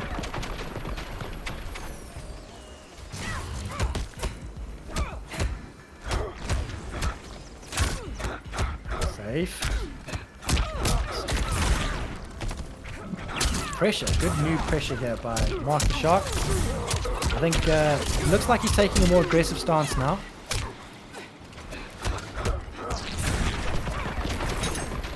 Yeah, definitely pressing buttons a little more now is Mark the Shark, hoping to, I guess, hit you before you hit me. Well, I think the nice thing about this particular situation is that Killjoy is without defensive meter enough to break away at least. So Mark was probably looking for the back 1 into 1+3. Yep. Oh, great spacing again there by Killjoy, and is this going to be enough to finish? I think it Oh, just it might looks like be. it is, dude. Not No, just yet. not quite, but now that is enough. And there you go, guys.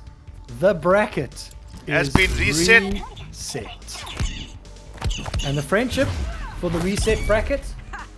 Let me send up Cassie. Jackie Briggs wins. So Killjoy resets the bracket and moves Mark the Shark down to the loser side of the bracket. So guys, it all comes down to the set. First to 3 will see a new Kahn of Africa crowned, or we'll see the reigning Kahn of Africa defend his crown. Remember guys, this is a new set, so both characters are able to choose whoever they so choose in game number 1. Noob Cybot. And Mark says, you know what? He's not going to think about it. He's going straight back for Noob Cybot. Jackie Briggs. I'm surprised he's. I mean, I suppose I'm not surprised. I mean, Noob is his kind of main, I guess. Karan. But yeah, I thought we might see a Baraka come out, but we haven't. Sorry, I'm busy. I'm busy typing and talking at the same time, and I'm too retarded to do both. There you go. Round 1. Fight. Cool, guys. The communication has gone out. We have got a reset bracket in the Kahn of Africa Grand Finals. AI Killjoy looking to retain his Kahn of Africa status. Oh, great spacing from Mark the Shark this time. Lands the crushing blow. 60 members in chat right now. 62. And Mark the Shark looks to close the first round out. Not just yet. Oh, good roll there by Killjoy. Has got Mark in the corner here. He's got a lot of work to do. Is not going to be able to only master it. So we've seen Mark go down 3-0 before from the winner's side and then turn it around to take it in the reset bracket. So the momentum definitely with Killjoy, but as we saw in that game number 1, Oh, Mark the Shark. unlucky not to get the punish on the flawless block there. Oh, great punish there from Mark the Shark, and Mark the Shark looking to run away with it this time. And the optimal 386. 6. Yeah, Mark the Shark definitely looking more aggressive now. Probably saw that in that last match there, the aggression started to pay off. Killjoy. Oh, he gets the crush. That's a launch. 379 before the breakaway. But it's worked out. Yup, and we're going to see our first 10 of this reset bracket. No, second 10. No, from the reset bracket. From the reset Oh, bracket. from the reset. From the reset bracket. Okay. Mark the Shark saying, you know what, you might have taken the previous set 3-0, but I'm the master of adapting. And I think he's done exactly that. I can kind of picture the Jaws music playing in the background now. And Killjoy just do it. I was about to do it, but I'm not going to subject the chat to that. yeah, let's just subject him to the creepy land guy spamming some shark emojis. I think that will do for now. Mark the Shark. Creepy land guy. Who dat? Lost hive of the kite. Guys, this is the grand finals. 50% of a pot, at least 3,000 rand on the line here.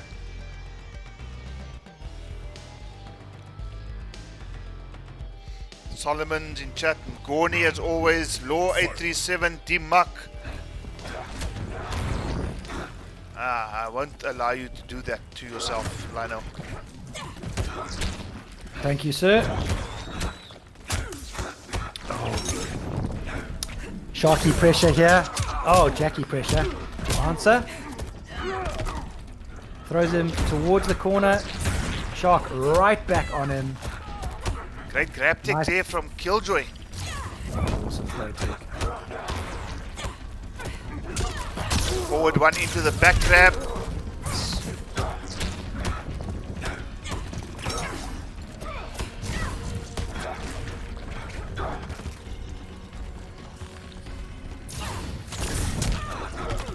Oh, anti-airs the leap in. Oh, both these guys kind of poised here. Going back 21% and damage. forth. Just about level on life right now here, Blino, and Killjoy opens him up. Yeah, Mark the Shark was without resources until getting hit by that combo. Oh, he's going to need to do something here. He's in the corner, he's in trouble, and that is going to end That the round. is the game, yeah.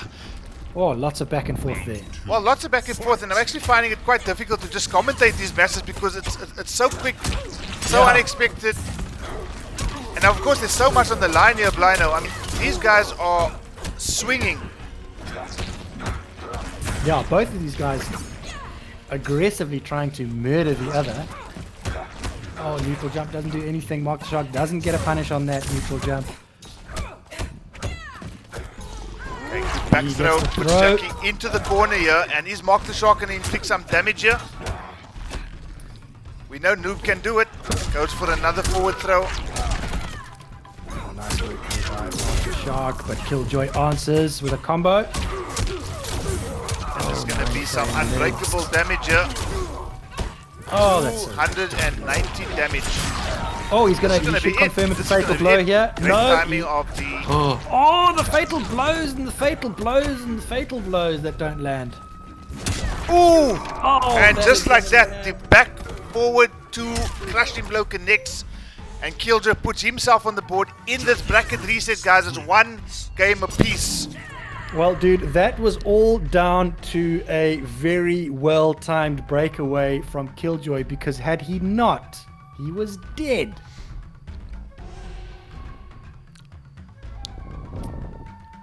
Catalyst XS, a buddy of mine, saying, how do you commentate this? Yeah, no, it's difficult, bro. These guys are going at each other at a furious pace. Jackie Briggs. Speaking Guys, about thank you so much for being with us. There's 60 strong in the chat. It is 11:30 on a Thursday evening, a school night. So, guys, if you have stuck with us, you are legends. Thank you so much. Okay, now we're seeing a Baraka pick being considered here by Mark the Shark, and he's gone for the traditional Marauder variation. So he's obviously wanted that extended hitboxes on his jump 1, his down forward 3, his down forward 1. It's called the Baraka Barrage. We just give him an extra blade extension on some of his spokes, which are massively plus on hit. So can really gel into just about anything. Massively plus on hit. Also really great for combo extensions, I believe. In the air. Oh yes, the jumping one as well. But Killjoy doing well so far, getting rid of about 50% of Mark's life right now. Gets Baraka. Oh, great anti-air there. Well, Baraka doesn't have to hit you very many times. Doesn't have to be too very times, but what's going to happen here is it's going to experience about 370 damage combo. Oh, jeez. And just like that, life bars are evened out. Really does come down to who gets hit next. Oh, great. Oh, lovely anti-air there. Maybe that's also why. Oh, this is it. Oh, This no. is it. This is it. This is it. This is it. Well, that's it. That's One going to do it. mistake is going to cost you in a game. At this level, one mistake is going to cost you the game. And there you go.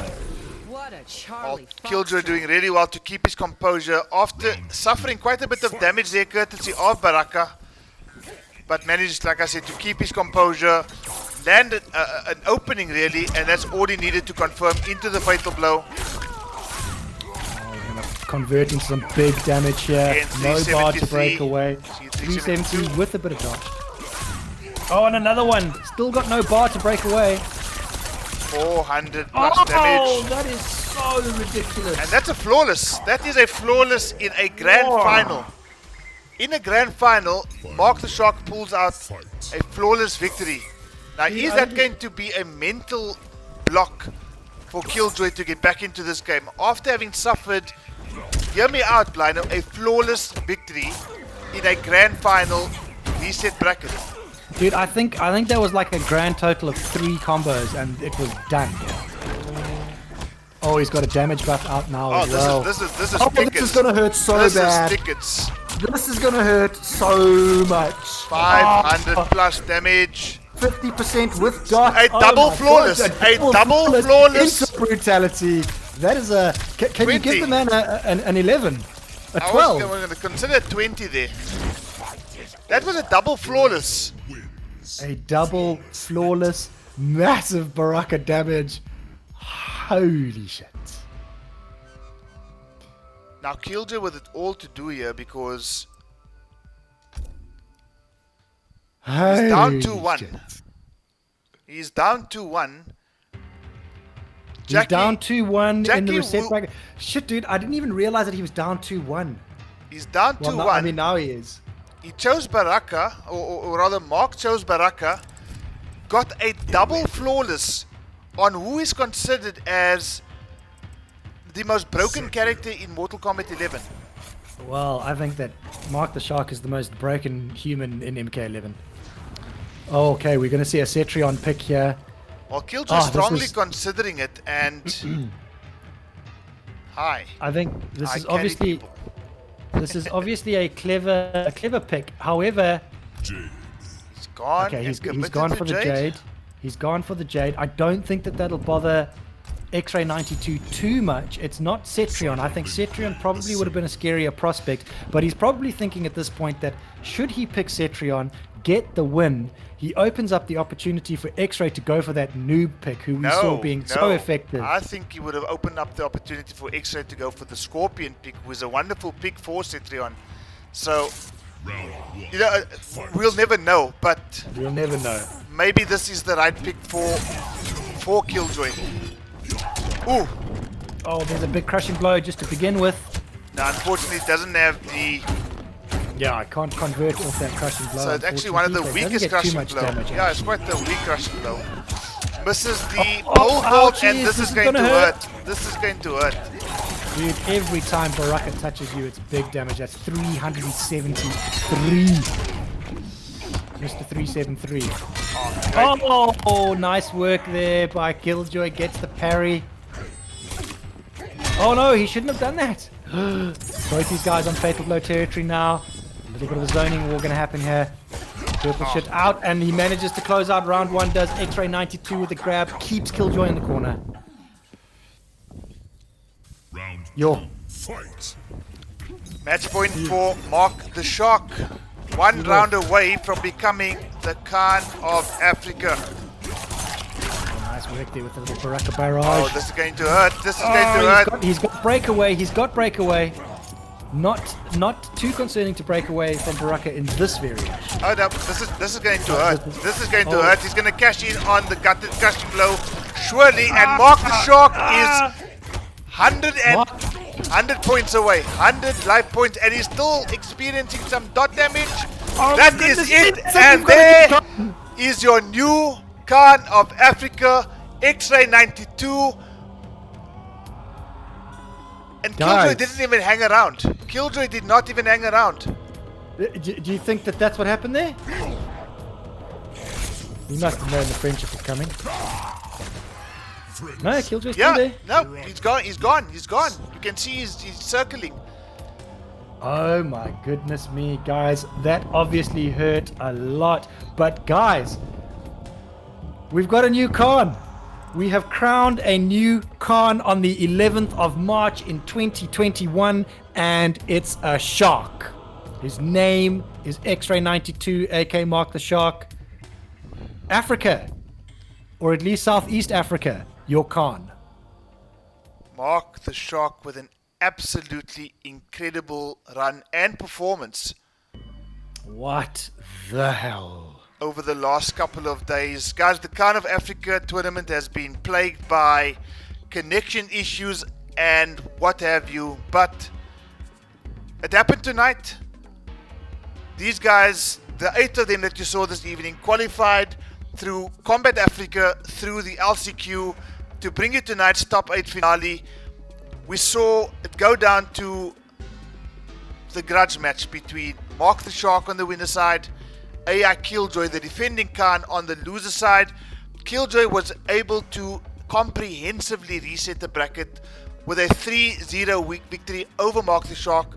Mark adjusted, came back, chose the Baraka, and ended up taking the final 3-1 to crown a new Kahn of Africa. South Africa, be proud. The Kahn of Africa title is here. Mark the Shark, overcoming Killjoy, overcoming Mr. 5000, and so many other people through the LCQ. I'm speechless, Blano. Dude, I've got no words. Mark the Shark showing such incredible form at the moment. You know, when you face a bracket reset, that is just so much pressure. And then to show the composure, to then take it in that manner. We saw double flawless. We saw Baraka things, man. Damn. I think that double flawless must have been the deciding factor there, because for the Kahn of Africa in the grand final reset bracket to win round number 1 and then to lose round 2 and 3 to a double flawless using what is often considered the most broken character in MK11 by many people. Yeah. It must have hurt. That has to hurt. I mean, you give yourself every opportunity by, I don't know, Picking a top tier. Picking an S tier, and then you just absolutely get murdered by this savage Baraka. Oh my goodness me, that was crazy. Crazy. And then guys, from our side, I mean, you know, we had some technological challenges tonight with our stream software not wanting to communicate with YouTube, therefore allowing us to only stream on Twitch. That worked out for the better, because all of you guys who would usually be with us in YouTube came over to the Twitch, showed your support, enjoyed yourselves in chat. And I'm sure in the process, FGC Africa's Twitch channel got a few more followers, subscribers.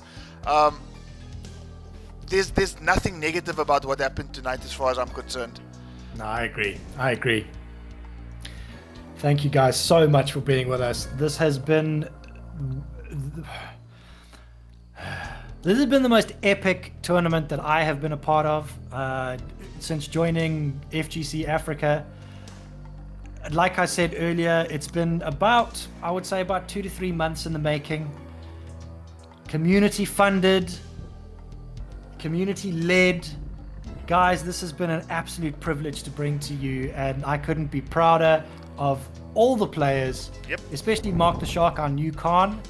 And once again, a massive thank you to all our sponsors. Like I said, this has been completely community funded.